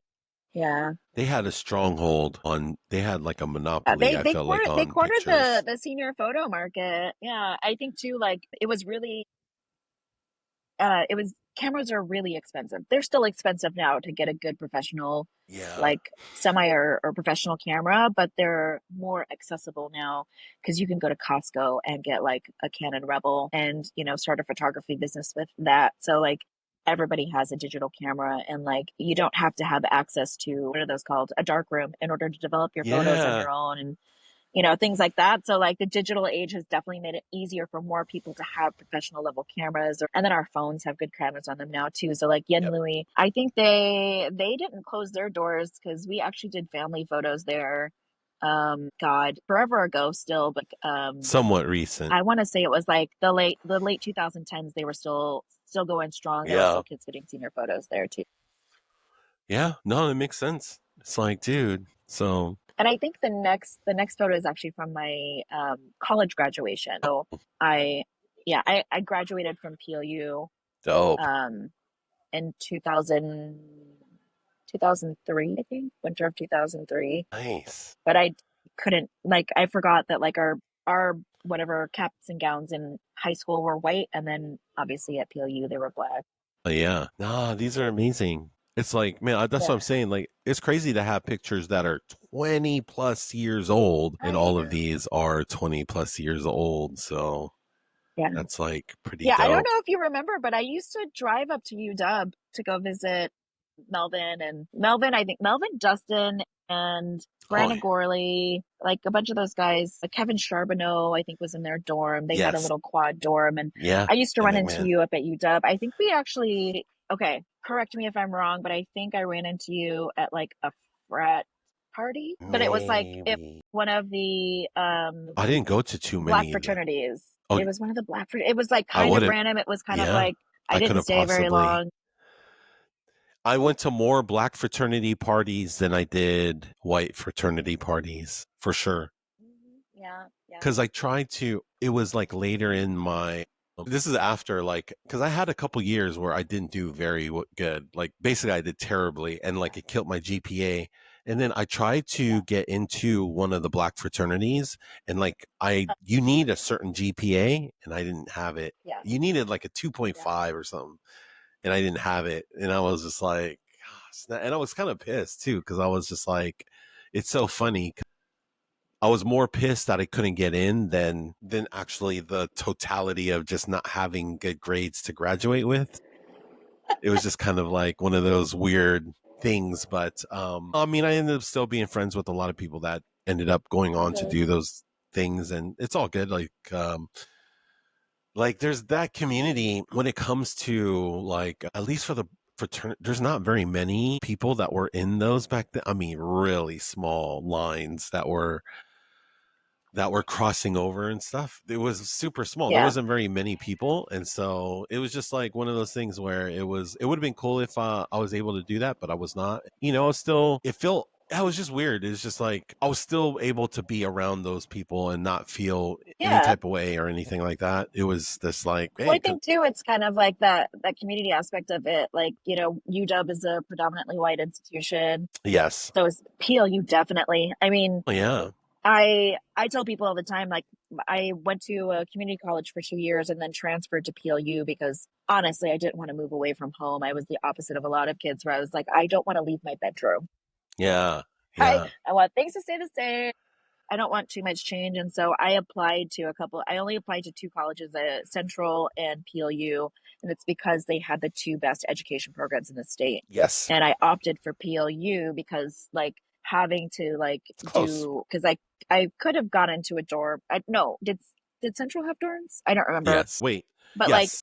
like Central had it would dorms. have come out as yeah, it would have come out as a wash anyway because I would have like had to like probably get an apartment and like Yeah, so like I saved by not living in a dorm at PLU, but then so it was kind of there was a little bit of a balance there. But I tell people all the time like I can count on two hands how many other black people like went to school there yeah. and like two and like the you know and people of color probably and two of the people that are on that list are DJ and Darius. you know, like people that I know. Yeah. And I may be misremembering this, but I think Candace went there too. Candace McGrew, Okay. I Yep. think, went there later on, and we kind of ran into each other there, or we ran into each other during that time at some point. But like the people that were of color at that school at that time were people that I went to like Yes. high school.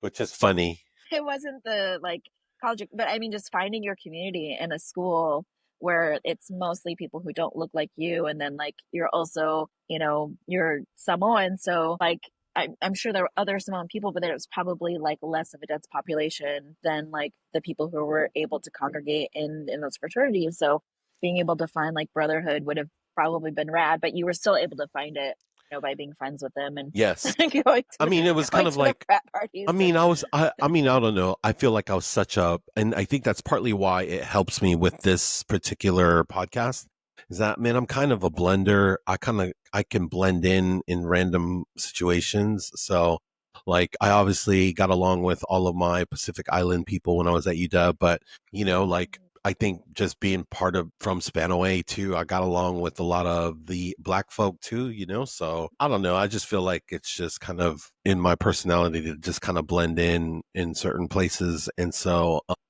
yeah, I just, and you were a military kid too, weren't you? that too. Yeah. Like I said, I was born So in you Germany. you I was had born to, in yeah. Wiesbaden. So, like, Mhm. so that's why it's kind of like, yeah, we moved around a little bit. And so, yeah, just kind of like being around. I just feel like Spanaway just definitely, for me, I feel like it really helped teach me a lot along the way. And so, of just kind of acclimating to kind of whatever situations. And so that's Mhm. why it's very interesting when I interview people, I get to kind of hear their point of view of how they look at, Mhm. just the world through Spanaway eyes. That's kind of how I think about it. It's like, Well, even in like I had the experiences too of like for most of the when I was in the program to be a teacher, the not Department of Education, but like the education program, yeah, like I was the only non-white person in the room. And so we would be having discussions about like diversity and like the experience of urban youth. And they would like turn to look at me and be like, what was your experience? And I'm like, what do you like? That's yeah, not okay to like single me out in a class, but this is like university level. And like the like even like trying to find a job as a teacher. I applied in Bethel School District, I applied in Tacoma, I applied in, part of the reason I didn't become a teacher is because there weren't really a lot of jobs available. If you didn't know, like part of it was like a lot of schools will hire their student teachers to fill positions. mm, I substitute taught, which was really fun. I substitute taught in the Clover Park School District to kind of supplement my income because I was working part time on post. yeah, Do they even call them post anymore? On Fort Lewis in the youth services program, and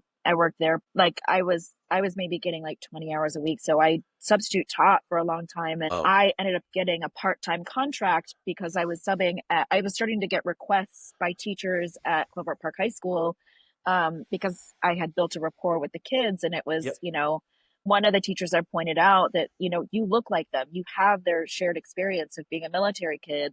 They, you're able to talk to them in ways that like these other teachers aren't able to talk. You can relate to them. And so like being able to like be that and not just, when I was a teacher, that's largely why I got that replacement contract, but also it wasn't my passion. It wasn't what I was supposed to do. I left like after that school year. I tried for one of their open positions and didn't get it. They offered oh, it to somebody else. Yeah, it was I'll tell you more about that. yeah. I mean, but you, Like the school system is really interesting in that like there's a lot of bureaucracy and like the details of it are really kind of like it was a political. I feel like from my memory it was more of a political move that I didn't get that position than for it sure, was, like based on my ability. Because like again, like I had that connection with the kids. Like, I ended up in a classroom with kids who were specifically put with that teacher who left early in that school year yeah, because they had like what they call now oppositional defiant disorder and ADHD, which are like the unmanageable kids in the classroom, kids yeah, who didn't have like the potential to have high success rates. And, I taught some of my ninth graders for the first time, like how to write a whole paragraph. They didn't know how to write wow, essays or paragraphs, a yeah, lot of them, because they were never really given from, the short time that I spent with them and what I learned from what they knew, like they didn't really have people that invested in them in the way that I did as an educator for that short period of time, so that they could do things like pass the wassail. I Yeah. don't know if you remember taking the wassail, Yeah. but No, totally.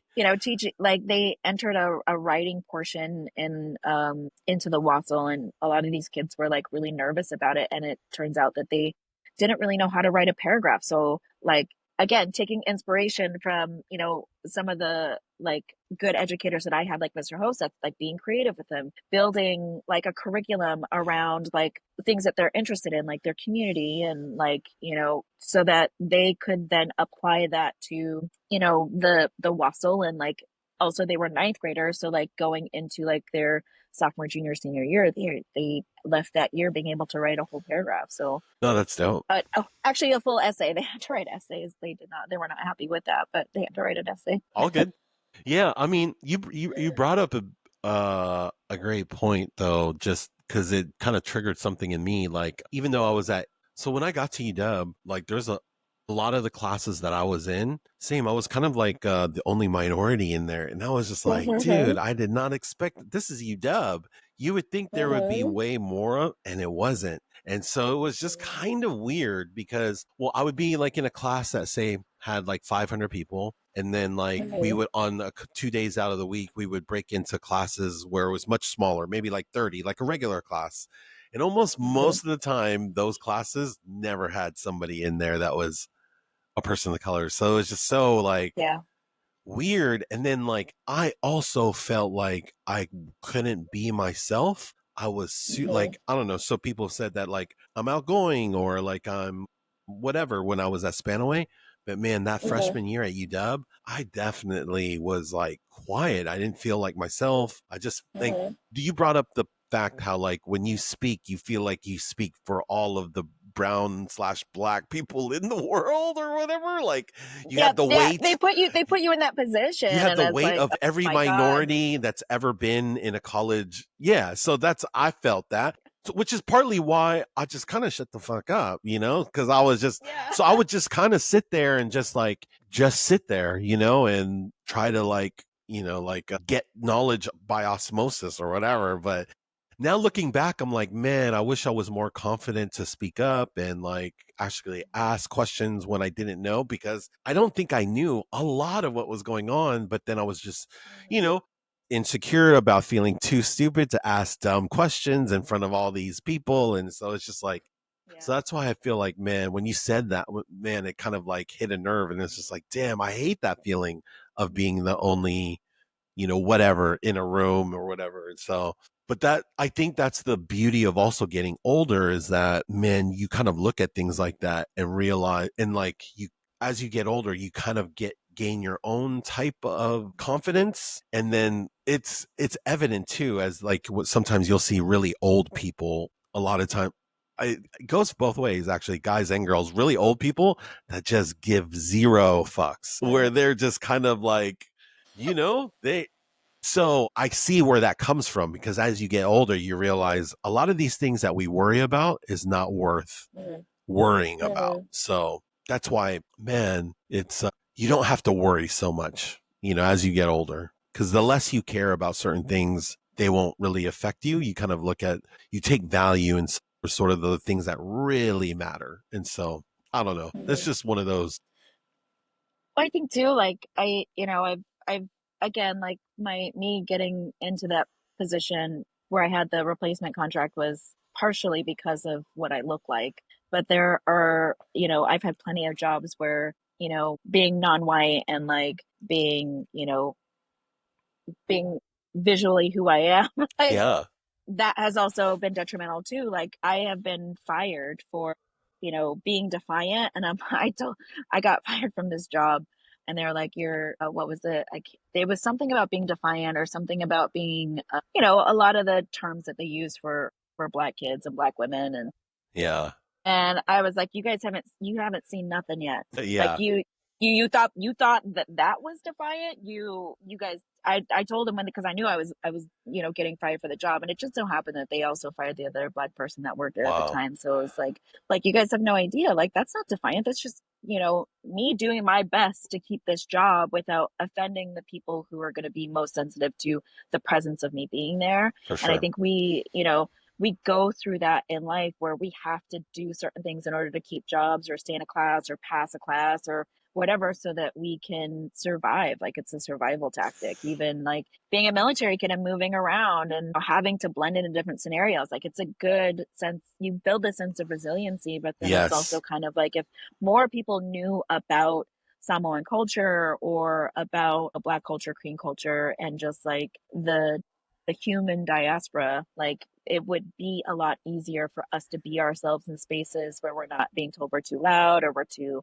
ethnic or our food smells funny or Yeah.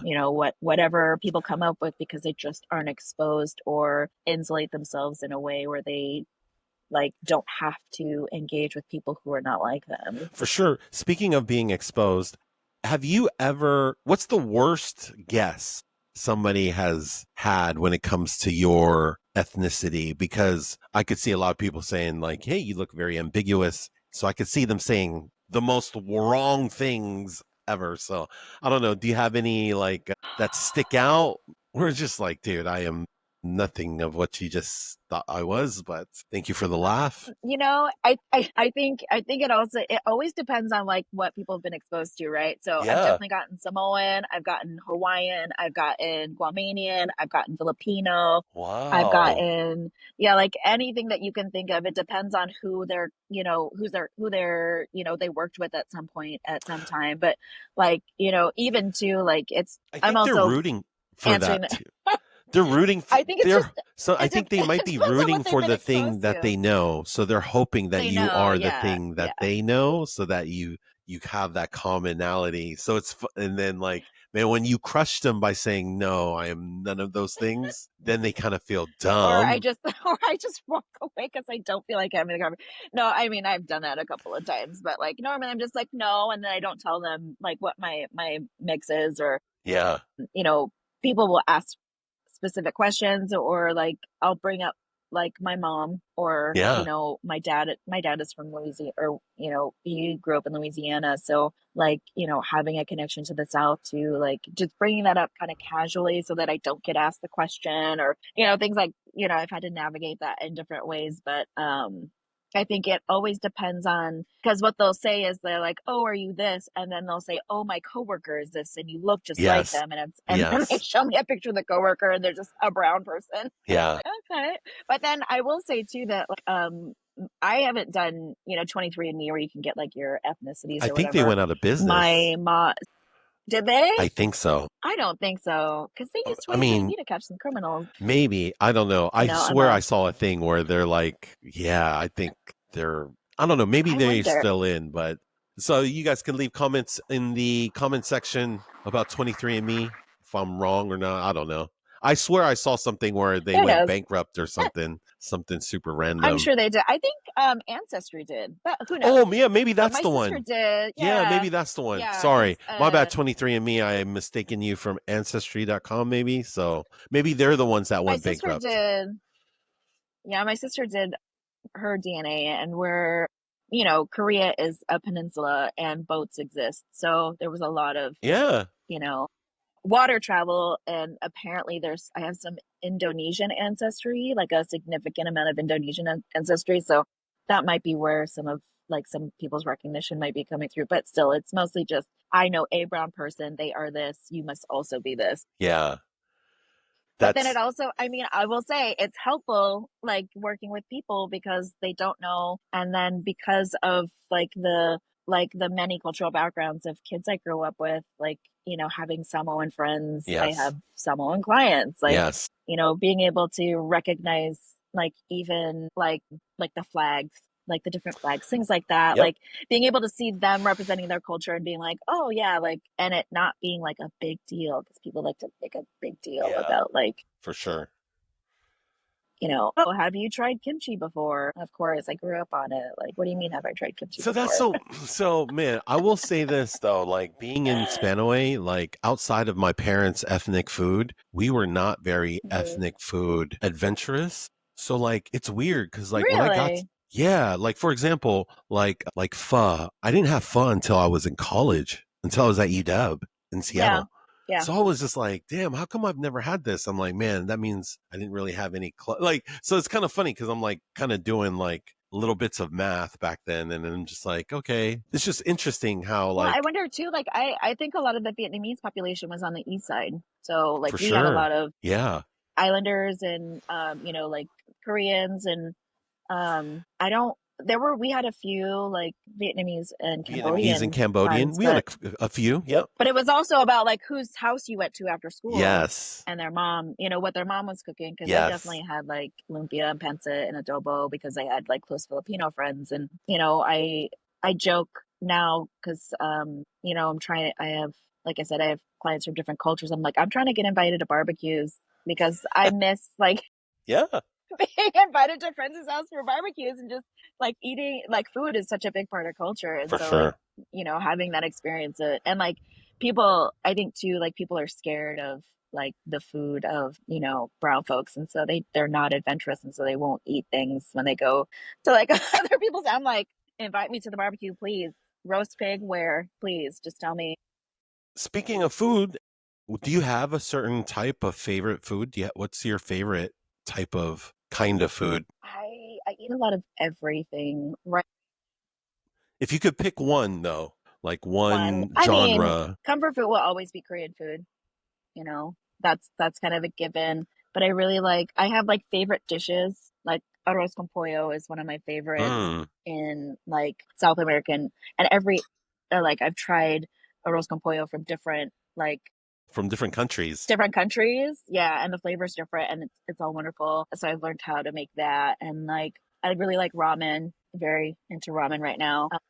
I don't really have a favorite because my tastes, my hyper focused food will change. Like Yeah. every month, it's like I'm always ordering ramen, or like it'll change to like Mexican food, or like I'll be in Paldo every other week. It depends. It depends on what my favorite changes week to week My sometimes. So I mean, I kind of set myself up for this question just because I think my all-time favorite is probably Korean because I just love all the different types of kimchi and yeah, all the different types of meats. I could it's the one that I could eat every day and I would be excited every day because that's kind of how I and judge I'm it. biased too. So I mean, I'm jealous of all of you that grew up like eating like that are Korean because it's just like, damn, that's yeah, like your everyday staple food. That's crazy. yeah, Like, yeah. so that's why I'm just like, do you have like a favorite Korean dish? If you could pick one. You know, And then do you ever cook Korean food? Like is there yeah. When I have time. what's your go-to? Okay, what's your go-to and then what's your favorite You're thing? asking hard questions right now because like I'm trying to focus I it just in have on Korea, right? All right. That's I all just tried. I haven't had a lot of time to cook because I've been in school and working full time. So all like good. I do a lot of ordering out right now, which is like, Yeah. yeah, it's a good thing I don't have like an accountant or something because they'd be very upset about my spending with food. But I a favorite probably bibimbap because like what most people know about bibimbap is what they get from like the restaurants. But Yes. bibimbap in my house, what was just what was left over plus an egg on top, right? Okay. So it's kind of one of like it's interesting too how like a lot of like people's like what people think of like foods from other ethnicities that are popular are really Yes. just like survival foods. Like pho Yes. is a survival staple of Vietnamese culture, and like bibimbap is literally just like throwing everything that's about to go bad in a bowl, putting some gochujang on it, and then mixing it all together and eating it. Because you Yeah. can't let food go bad when you're poor. Yeah. And I don't think a lot of people like recognize it as that, but like I think because it can be so many different things, it's a really wonderful like meal. It can be a really wonderful meal. It hits different. It's Mm-hmm. do you ever follow Kev on stage? Do you know he's like a comedian? He had this post because this bibimbap reminds me of this post he had. He had this post with these like they're like sausages. They're like the links, the link sandwich. That one. yes. That's his dad's favorite dish. Yeah, Yes. So you saw that post too. And it's of basically course. those like Johnsonville or the whatever. He was basically saying, I don't care how old I am or, like what this could be, but like there's something about nostalgia. I think that's part of the bibimbap Yes. with you about how that's part of Yeah. nostalgia where it's not really this fancy thing that they sell at the restaurants. It's basically kind of like Kev on Stage's like hot dog sliced in half, doesn't even fit on the bread properly, and then with a little bit of mustard he Yeah. was just like, I don't care if I'm rich or whatever, if somebody's making this is what I'm eating. It's like, and Yeah. like, man, it's so funny how something so simple like that I could resonate with, because like I love Yeah. those, like, and but I understood where he's coming from. I think part of that is that nostalgia, and so I think that's kind of where what your bibimbap story is just kind of like, man, it just kind of hit the same. It's like when you have something nostalgic like that, it just hits differently. So yeah, no, oh man, that's dope. It's making me hungry now, so that's why it's kind of I funny. know. Like I'm like, dude. But so what's funny is before this whole thing, I remember you were asking me about. You were like, how did I get roped into doing this? And like for me, I'm like, I love doing this because it's just I feel like it fits kind of with my personality, and I mean, if there's one thing that's easy for me to do is just kind of like talk to people, and then so it's like it turned into like, oh, I get to talk to people, but then I also feel like there's a little bit of a responsibility to it now, just because we've got kind of a lot of episodes now. But it's all good. I don't mind it. I love doing this. I love talking to people. And this is basically Jay Thomas's idea. He brought this up, or he was actually telling me to tell somebody else this. He was saying that somebody else should start it, like Jane Alder or something like that. And I was like, hold up. I think I might do this. I wouldn't mind doing this type of podcast. And like Jay Thomas wanted to do it Yeah. just so that he can kind of keep in contact with people and hear how people are Yeah. doing. He like, not everybody has the time to really like sit down and catch up with people. Social media isn't really social media. It's more like entertainment media now, because these Yeah. algorithms just show you the most popular videos on any platform. And now your friends, you get to see less and less and less and less, especially if you're somebody that doesn't post. You get to see them less and less and less and less. This podcast kind Yeah. of gives everybody a chance. Like, if you have anything you want to say, and I mean anybody that, kind of is from Spanaway, went to Spanaway Lake, whatever, if you want to come on this podcast, come through. I would love to have you. Yeah. I'm not trying to gatekeep anything. If I haven't reached out to you, it's literally just me not reaching out. I have no agenda or anything. I basically bring whoever on. And like now I've actually talked to a couple people that I didn't even go to school with. And those are the ones I'm actually excited about, because it's like, Yeah. I didn't go to school with you, but we share the same high school. So it's like, but Yeah. you were from a totally different time. Like we never shared the same hallways or anything. So I'm so curious to talk to some of these other people that are not only younger than me. I'm hoping some other people that are older than me too come on that. But it's just Yeah. kind of fun. So that's basically how I ended up in this position. And then I All asked you Jay's if fault. what was that? It's all Jay's fault. All Jay's fault. And then did you have another question for me that you were going to ask How me? did you end up back in Samoa? Yes. So my mom, so basically, you were talking about how like your dad passed. So my dad passed 6 years ago, and then my parents were living in Vegas. And then like, it was like my dad passed literally right before COVID happened, and then COVID happened. And then, so I basically rode COVID out in Vegas. And then right after Vegas was done in 2021, my mom wanted to move here. So then, yeah, which is crazy because COVID was still kind of going on, and it was just like traveling was really tough in 2021, but we were able to do it. Yeah.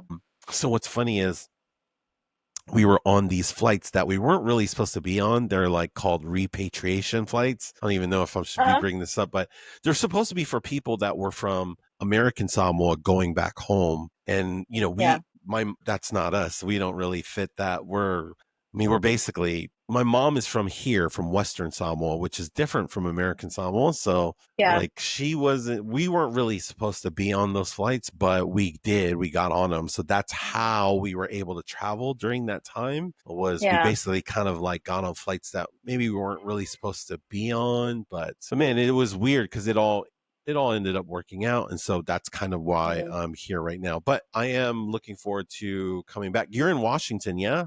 You were saying? Yeah. Yeah, I'll be back. And so one of my favorite things was like, like I would run into you randomly back in the day. Like maybe this is like 10, 15 years ago. Some of the randomest places. Some of the most randomest places like ever. I was out at a nightclub in Seattle and I can't remember who I was with, and I ran into you. I was like, Heinz? It was like, and it wasn't even like, who was I with? It was, I was out a lot in Seattle during that time. You know what?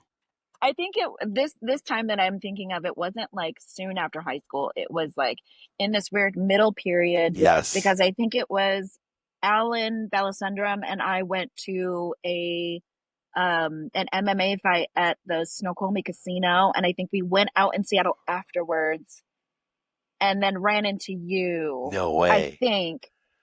If I remember correctly, and don't quote me on this, maybe don't even. Yeah. Because there was a really short period where I was like, I like jujitsu and MMA. Yeah, and Alan was like, I like it. And so we went to a couple of the Rumble on the Ridges at Snoqualmie Casino and, just kind of hung out for a brief period. Yeah. There's different people that I've connected with over the years. Like exactly. Alan was I think didn't he move away for a while and then come back, and he was living up north somewhere. And then something like that.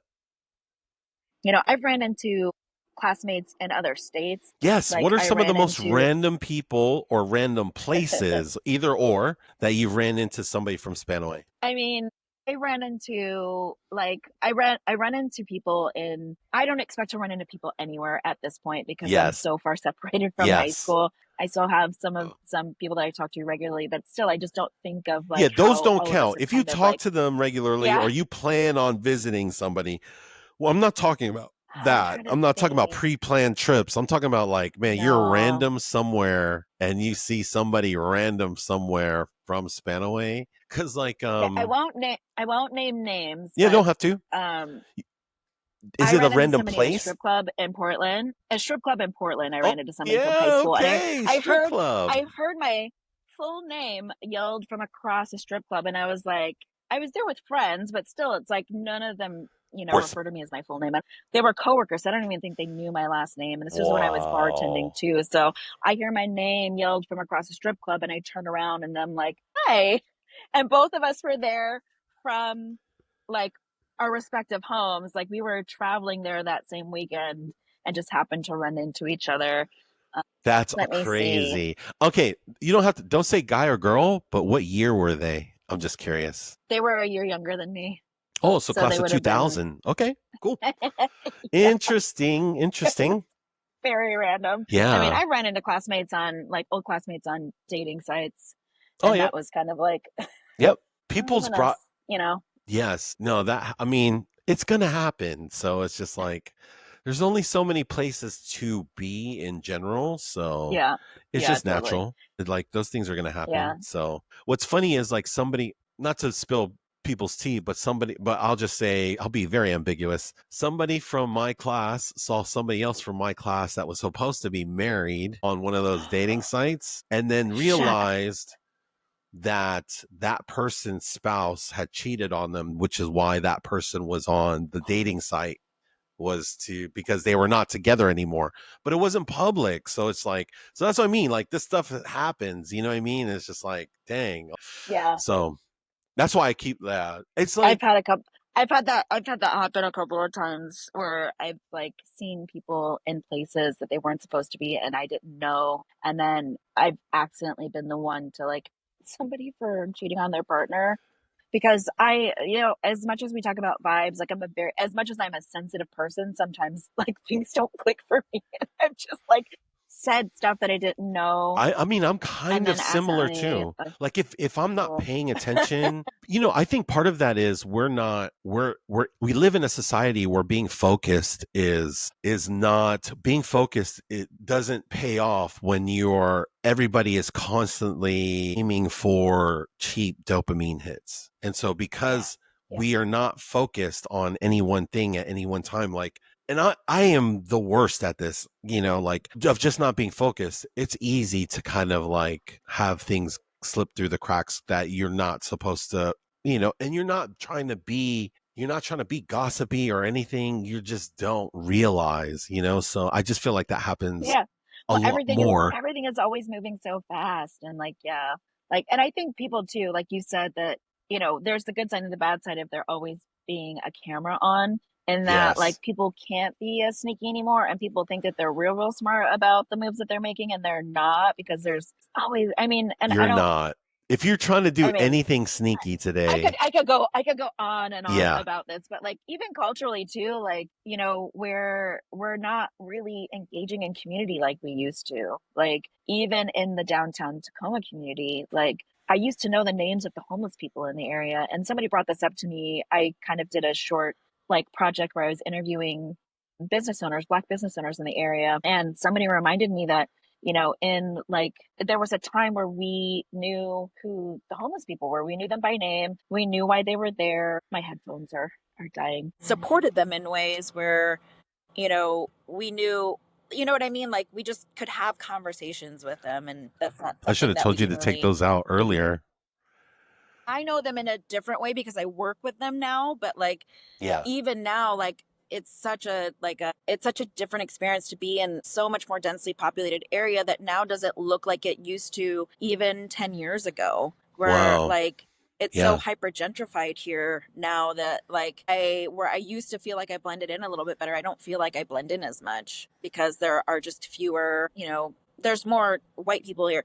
And I mean, you can look at I actually did my capstone project, my final project for grad school on this phenomenon, and how like the reason why this is continuing to happen is because not enough people know about the displacement that happens when like hyper urbanization happens, where they're building Yeah. all these apartment buildings, and they're like talking about modernization, but they don't really talk about how like that then displaces a lot of the people that planned on living here for the rest of their lives, and like creating like generational legacies in a neighborhood. We don't really have that as much anymore, even to the point where like our old neighborhoods are no longer populated by the same families that were there during the time that we lived there, where it was more Yeah. brown. Like I think you brought it up in Bree's episode where you guys were like, what is it like out there? I drive through there all the time now for work, and it's like there's so many houses, there's a lot, the population has just become more dense out there, but because of Yes. the levels of affordability, a lot of like the old folks and the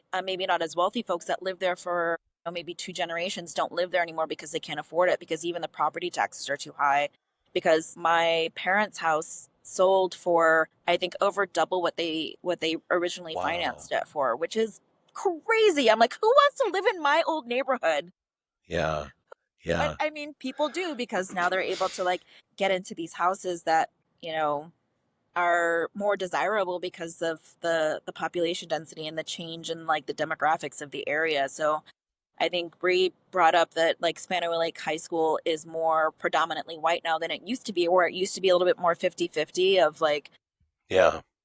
white kids versus brown kids, or brown and black kids. And now it's the cultural demographic has definitely shifted out there. Yeah, that's crazy because I know there's at least with Samoans, I feel like there's way more that graduate. Well, just because I've been to a few graduations since we graduated a long time ago, and it's crazy because like man, there wasn't very many of us Samoans that graduated when I graduated, but now Uh-huh. there's like hella, and so it's just like it's kind of amazing like how many, but I mean, I don't keep up with the demographics on a year to year basis. And the last graduation I went to was in 2018. Yeah. So, I mean, even then, like a lot can happen in 7 years, you know.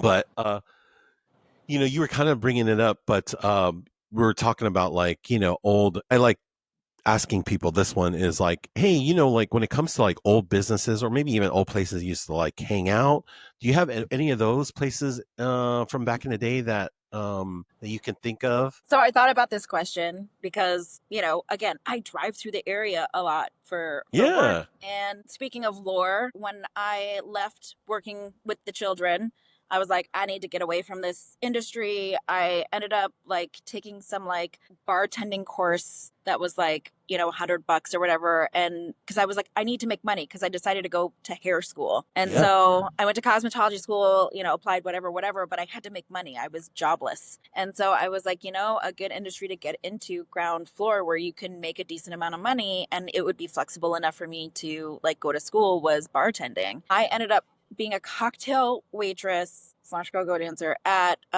Bleachers on Pacific Avenue. It was the only place that would hire me. Oh, Um, wow. that meant that I ran into a bunch of people from high school who would stop by there for drinks on the weekends. This is where I kind of reconnected with like Moody and Elsie and Marcus and some other folks from Oh, I mean, random people that yeah. I would never think to run into again. Part of the reason I was the DJ who was there on the weekends. He told me jokingly, but he was very serious. He was like, "You're like the worst, best go-go dancer because you get up there, you do your dance, and then you go to." And it was like me just two-stepping on a platform because they were trying to compete with Lady Luck down the hill. And I Yes. don't know if you Yes. remember Lady Luck. It was just kind of this like weird 1,000%. Mexican restaurant that got turned into a cowboy bar, and then Yep. they would have like girls dancing to like kind of mimic what was going on at Cowgirl We had, up in we had Seattle. And we had an impromptu, not, it was a very unofficial sort of meetup after our 20 year there. Mhm. And I may or may not have helped organize that because I didn't go to the actual one, but I'm trying to Yeah, rectify all that. I'm trying to yeah, bring everybody together now. So yeah. So that did you go to your Lady, 20th, by the way? no, I didn't go to my 20th. Okay. But I All I good. did organize our 10-year, Okay. and Dope. that was a whole thing. But so Bleachers no longer exists. It's a different bar. I think it's still maybe a sports bar. I'm not totally sure, but it's more of What like a street was hotel. that off of? It was off of Pacific 168 Avenue, or Pacific Avenue. And like, what was the cross street? probably like 140 something. I don't Oh, know. okay. Okay. But it's Yeah, like that right at the top, range. that hill that goes up into like out of Parkland and into like what becomes Spanaway. It was right at Yes. the top of that hill, and Lady Luck was down at the bottom. Lady Luck is now a used car dealership. And that happened like recently. Like it was Oh, empty and it was wow. vacant for a long time, and now it's like No a car way. dealership. And I was like there are so many used car dealerships on Pacific Avenue right now that used to be like Cricket. I think Cricket's got Yeah. torn down, or like there's I know there's an urgent care over there, Oh, yeah. The and there's one like by some weird, Arby's, the OG one. yeah. Yeah. So Somebody like, just brought that up the other day too. I So mean, that's the there, stuff. So I love hearing. Well, it's not that I love, but it's just like so interesting because it's like businesses come and go, and then like Pacific yeah, Avenue is very like it's like it's like it's a main road where like businesses tend to be at. So it's interesting to see like what goes up, what comes down. It's like yeah. there Well, used to like be a the spinning Skippers over wheels, there. which I mean, if you were an army kid, like you roller skated. Like Oh that's all you yeah. could really do. Like roller rinks and bowling alleys were what we had for entertainment, and so like spinning wheels was kind of like a staple for a lot of us kids because that was something that we did, and that's now It's a funny like because it's it's like funny a you say Eastern you European say grocery store now or something like that. see that's funny you say spinning wheels too because like I never really went there. Like when it did come to skating, I would go on base. That's what's Yeah, funny is like so I rarely skated unless it was a school event, then yeah. I would be over there. But for the most part, almost all the other parties or stuff events that I went that had to do with skating, it was on base. So that's what's So so funny that did you you say run that. into the Honigs there? Uh, on base? Yeah. I mean, I can't I'm trying to remember. I remember. mean, So it's like, Aaron Honig had two older brothers, and one of them was a DJ at oh the skating rink wow, on Post. And he used to yeah, go there often, obviously, because his brother worked there. But he also worked at Spinning Wheels with Darren Roberts and what was his name? I can't remember his name, but there was another. And they did a it's called jam skating. They did a jam skate routine for one of our assemblies, and I can't remember if that what? was senior year, if that was junior year, but yeah, I remember that. That's crazy. I mean, Yeah, that's exactly what I love, like hearing about like all these like random places that like aren't there no more or like turned into other stuff, like because that's just like, I mean, that's history, right? yeah, yeah. Okay, so before we land the plane, we kind of also talked about.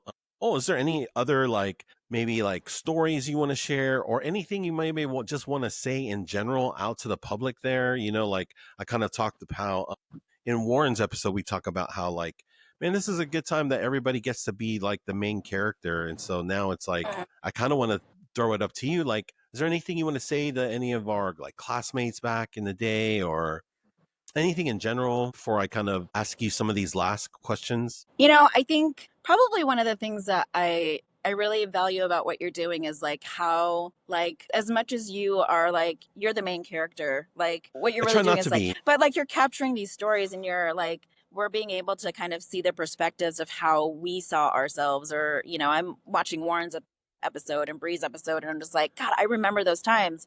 Like, and then just kind of like, even though that they were there, those were their individual experiences, like being able to like remember, I remember that the Geo Metro that Brienne, because she also, Yeah. it was like she had the same one that another girl in the cheer squad had, and they would like Yep. zip around town, and it was crazy. I remember, all that stuff. And then Yeah. like, because like Warren and my brother playing football and Yeah. basketball, and then Wyman too, and like Yeah.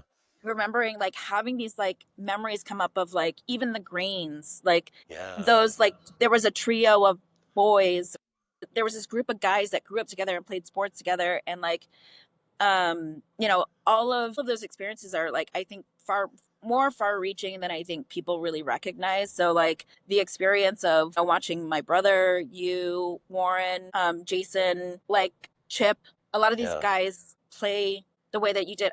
Okay, so you brought something up in Warren's episode where you were like, I didn't play football in junior high. Oh, I Nobody would have didn't. Yeah. known. Nobody would have known. Yeah. That's so But funny. Yeah.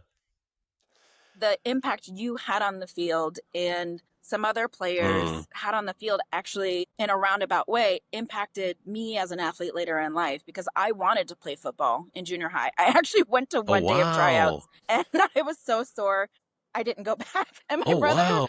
tried to get me to go to the summer practices, and I was like being a weird introvert in the summer, so I didn't go. And Yeah. my nephew needed a babysitter, so I was like, I'll do that instead. And I always wished I could have gone back and done that over and like played in 8th and 9th grade, but I didn't. And Same. so I ended up, finding in a roundabout way different opportunities to like Yeah. find ways to like bring that out in myself, and like playing roller derby, and like Bree brought up that I go skiing, and things like that, things that I would have never done if I didn't have the courage to be adventurous and to like try new things. And I think She also brought not you having up about kids. skiing. I Yeah, forgot about because that. I talk about hurling myself off the sides of mountains like voluntarily, like jokingly, because it's terrifying, and I have a really big fear of like heights and falling, and so like it's been this like real practice in like finding courage to do hard things. And like, Yes.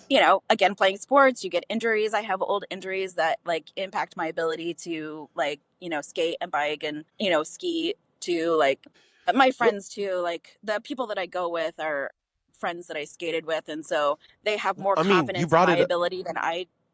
you brought it and like, man, I have to ask because I never had the chance to ask. This is what's crazy. All the times I've seen you in the past, and like I know you've done it. Man, how'd you get into roller derby? Because you were hardcore in roller derby for a hot minute there. So like, how did that all even start?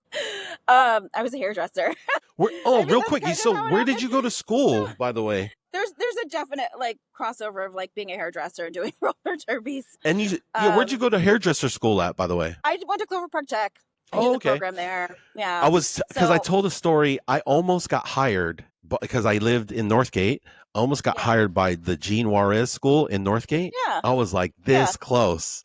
They didn't hire me, but like I was so close to being, and there would have been only like two. There was no other guys there. There was no straight guys there. There was another guy that Mm-hmm, was there, and I'm pretty sure he wasn't mm-hmm, straight. So like if they mm-hmm, hired me, and I think that's why they didn't, which is all good. I get mm-hmm. it, but I think that's Yeah. why they didn't hire me because it would. I don't know. It would have been. I think it would have been At the trouble. But school, anyways, if it's who I think, if it's who I in the hairdressing world, if it's who I think it is, I know exactly what you're talking about. We could talk about that later. okay, yeah, yeah. I But mean, this is Gene Juarez School, which is right there in Northgate. It was like I was just looking for a job. It was like one of those things where it was yeah, like, I mean, this is probably 20 years ago, like 2005 or six or something like that. And I just yeah, remember yeah. applying I for a think I know job. who you're And then when talking I went about. in, I was just like, so like, I was like, hold up. I mean, and all the girls were there were beautiful too, but I was just like, Yeah. dang, this is kind of weird if I'm the only dude in here. And literally all the students No, were it's all not. chicks too. So it was just kind of like, Yeah, okay, but it was, I don't know. It's kind of a weird thing. So that's it why I was a was job. curious. But CP Tech, no, that makes sense. That's dope. Okay. So wait, Yeah. So how does hairdressing get into roller derby? so I'm like I said, there's a lot of overlap of hairdressers who do roller derby, and Really? I think, I mean, it's kind of like, roller derby kind of resurged in, I want to say it was the late thousands. I think it was 2004 technically, and then it kind of blew up in like the '07, like '07. But I started Yep. skating in, I want to say 2011. Okay. So how it happened is we, at the salon that I worked at, we hired a hairdresser who played for the Tacoma team and the Seattle team at one time.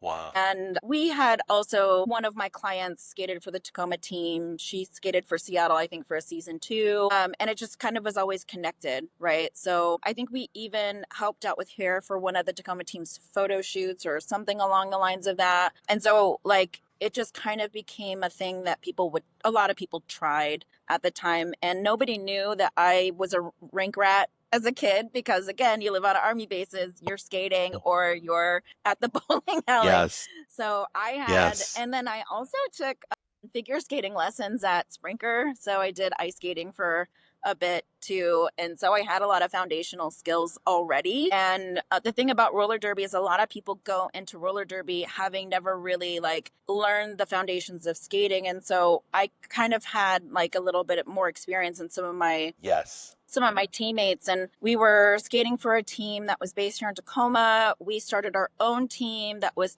technically, I think, based in Tacoma, but we ended up skating, our home base rink ended up being a rink in Seattle, Southgate. And then I left that team because again, I don't know how to do anything without going like ham. And I was like, I want to be competitive. I want to skate nationals. I want to be on a top Yeah. tier competitive team. And so I sent emails out to all of the top rated teams in the area. I think it was Rat City, Jet City, and the Ole Rollers in Olympia. And the Ole Rollers were the only ones that emailed me back. And so I ended up leaving my team and going to skate with them. And because, again, when you're busy and you're distracted, I didn't know who I was skating with. I didn't know that these were like people that had been skating competitive on the national and world level since like they could walk. And so I'm Wow. skating with like world ranked hockey and speed skaters and, nationally ranked, all of the things. They competed on the national level in roller derby, and I really didn't know. So I went Yeah. down there and skated with them for years, and it was such an impactful time in my life. Oh, dope. Yeah, like I don't, as much as like there's a lot of people who will have opinions, especially in the roller derby world, about the team I skated with and the people whom I skated with. And some of my deepest relationships are people that I skated with. And so That's I dope. skated competitively for most of those years. And I have jerseys and medals. And so I got to live out my desire in junior high to play football and like transfer that. And that kind of goes back to what I was saying before, is like I thought of you guys, watching you Yeah. guys from the sidelines. Like you would kind of like, I can never remember what everybody's positions were, except for like I remember Travis was the center. Some of the other outline positions I don't always remember, but the way that you would kind of give your all on the field and then you Yeah. would leave it there. You would also come to the sidelines and pump everybody up. You were always like you always drove really, really hard on the field, and that impacted how I played. Like what inspired me was like, Damn. like even like That's dope. Warren's dedication. Like Yeah. I've known Warren since the sixth grade because of band. And so like when he Yeah. talks about like, the ankle weights and like the way that his dad You coached remember him to seeing be it. a college athlete, like understanding Yeah. the level of dedication it takes to be a collegiate level athlete and a Yes. competitive athlete. I saw that in Warren, and like the way that his dad like guided him and pushed him. And I took that into coaching when I was a cheerleading coach, and like when I would coach roller derby practices and like things like that. So it was really cool. And like so many of the things that we experience are so much more far reaching than like just that like singular like feeling Yes. thought. So it's really cool that you're like helping people tell these stories, because again, like Yeah. and I've also been trying to troll Mr. Joseph since graduation, and I've tried to get some of his students in on it, and I can't get any because they're like, they think I'm nuts, honestly, because like I mean, again, he was an impactful teacher. He made so many, he inspired so many people to do great things, and a lot of us don't know like how we've positively impacted other people until they tell these stories. And so mm, I think it's really important for people to share their stories and for other people to know like how they've impacted the things that, we are still doing as adults. and that's why I try to encourage anybody, our peers, everybody that you went to school with, that I went to school with, people that went to Spanaway Lake High School, people just from Spanaway in general. Mhm. Yeah, come on the show. Like I have, just hit me up. Like my email is in the description of every episode on YouTube. So yeah, you can just hit me up, and I'd love to have people on. But I will still continue asking people, and like I don't mind doing it. It's like I ask a couple people like every now and then random, and then like people like Susan grace us with their presence like random too. So it's like these things happen randomly, and I'm just thankful for all of it. It's fun for me. I love catching up with people. I love hearing people's stories. And I want everybody to be able to have their chance to tell theirs if they want to. But I'm surprised because, like, the very first episode that I had with James, I told him that a lot of people would be bashful, and a lot of people are. Mhm. And I totally understand it because I get it. It's like YouTube is a different beast when it comes to being on the internet. And so it's okay. Like I try to make this space safe, and I want everybody to feel safe when they come on here. And yeah, because I never try to have any gotcha moments, or anything like that. It's just like, it's pretty standard. And like, it's just kind of just talking about Spanaway, and like, it's just a different way to kind of look at maybe some of the things we've done, friends we've had, moments we've shared, places we've gone. That's it. That's kind of like, there's no real big thing to this. I'm not really looking to this. It's not like this thing has a very small like potential fan base. Yeah. This is only going to really relate to people from Spanaway that maybe possibly know us. So that's why it's like, hey, I could still go to other years, but even then, like those, like people our age won't necessarily like those episodes. But it's kind of like, that's why this is all just for fun. So it's just kind of like, yeah, it is what it is. And I am thankful that you came on though, Susan. And I'm happy to so be here. yeah. So real quick before I let you go, Mhm. Spanaway, when you hear it, when people bring it up, when somebody talks about it, what does that make you feel? Again, as I said before you started recording, I'm a yapper. So I think a lot of Okay. people have a lot of ideas about what Spanaway is, what it's become, like what it used to be. And I don't think that people who weren't from there could never understand like the experiences that we had as kids, good, bad. You know what I mean? Like Yeah. we often talk about how culturally diverse it was, during that time, and like how like the worst parts about Spanaway and that area, and like the worst parts of our experiences of being there, like that's not the full story. So like I Yes. oftentimes, I don't necessarily defend it, but I definitely like inject a lot of realism into what I tell people about my time, growing. I mean, I grew up most of my life there, and my mom lived there for years, until she, finally, moved out of the area because the house she was living in was too big because we were all gone, like, Yeah.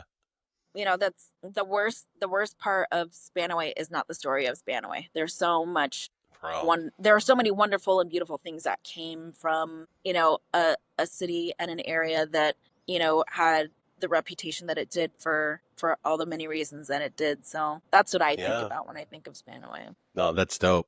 Yeah, thank you for sharing that. And then finally, I asked this to basically everybody, if you can go back to 1999 and have a conversation with yourself, what would that conversation look like? I'm still stubborn, but I was a really stubborn kid. I didn't listen to nobody. Nobody could tell me shit. People still can't tell me shit. I hope your editor has a bleeper but No, I leave these all in. It's all good. This is YouTube. There's no censorship. It's all good, so. hard-headed. I was so hard-headed, but I would just tell myself that you're only getting started. Like, I would just leave it at that, because I think if I tried to tell myself anything, I wouldn't listen any. That's so true, right? Yeah. That's so true. Man, well, thank you, Susan, for jumping on this SwaySide Connection podcast. And man, all you guys that have made it this far in the episode, man, we appreciate you too. And yeah, I guess we will just see you guys all in the next one. Dope.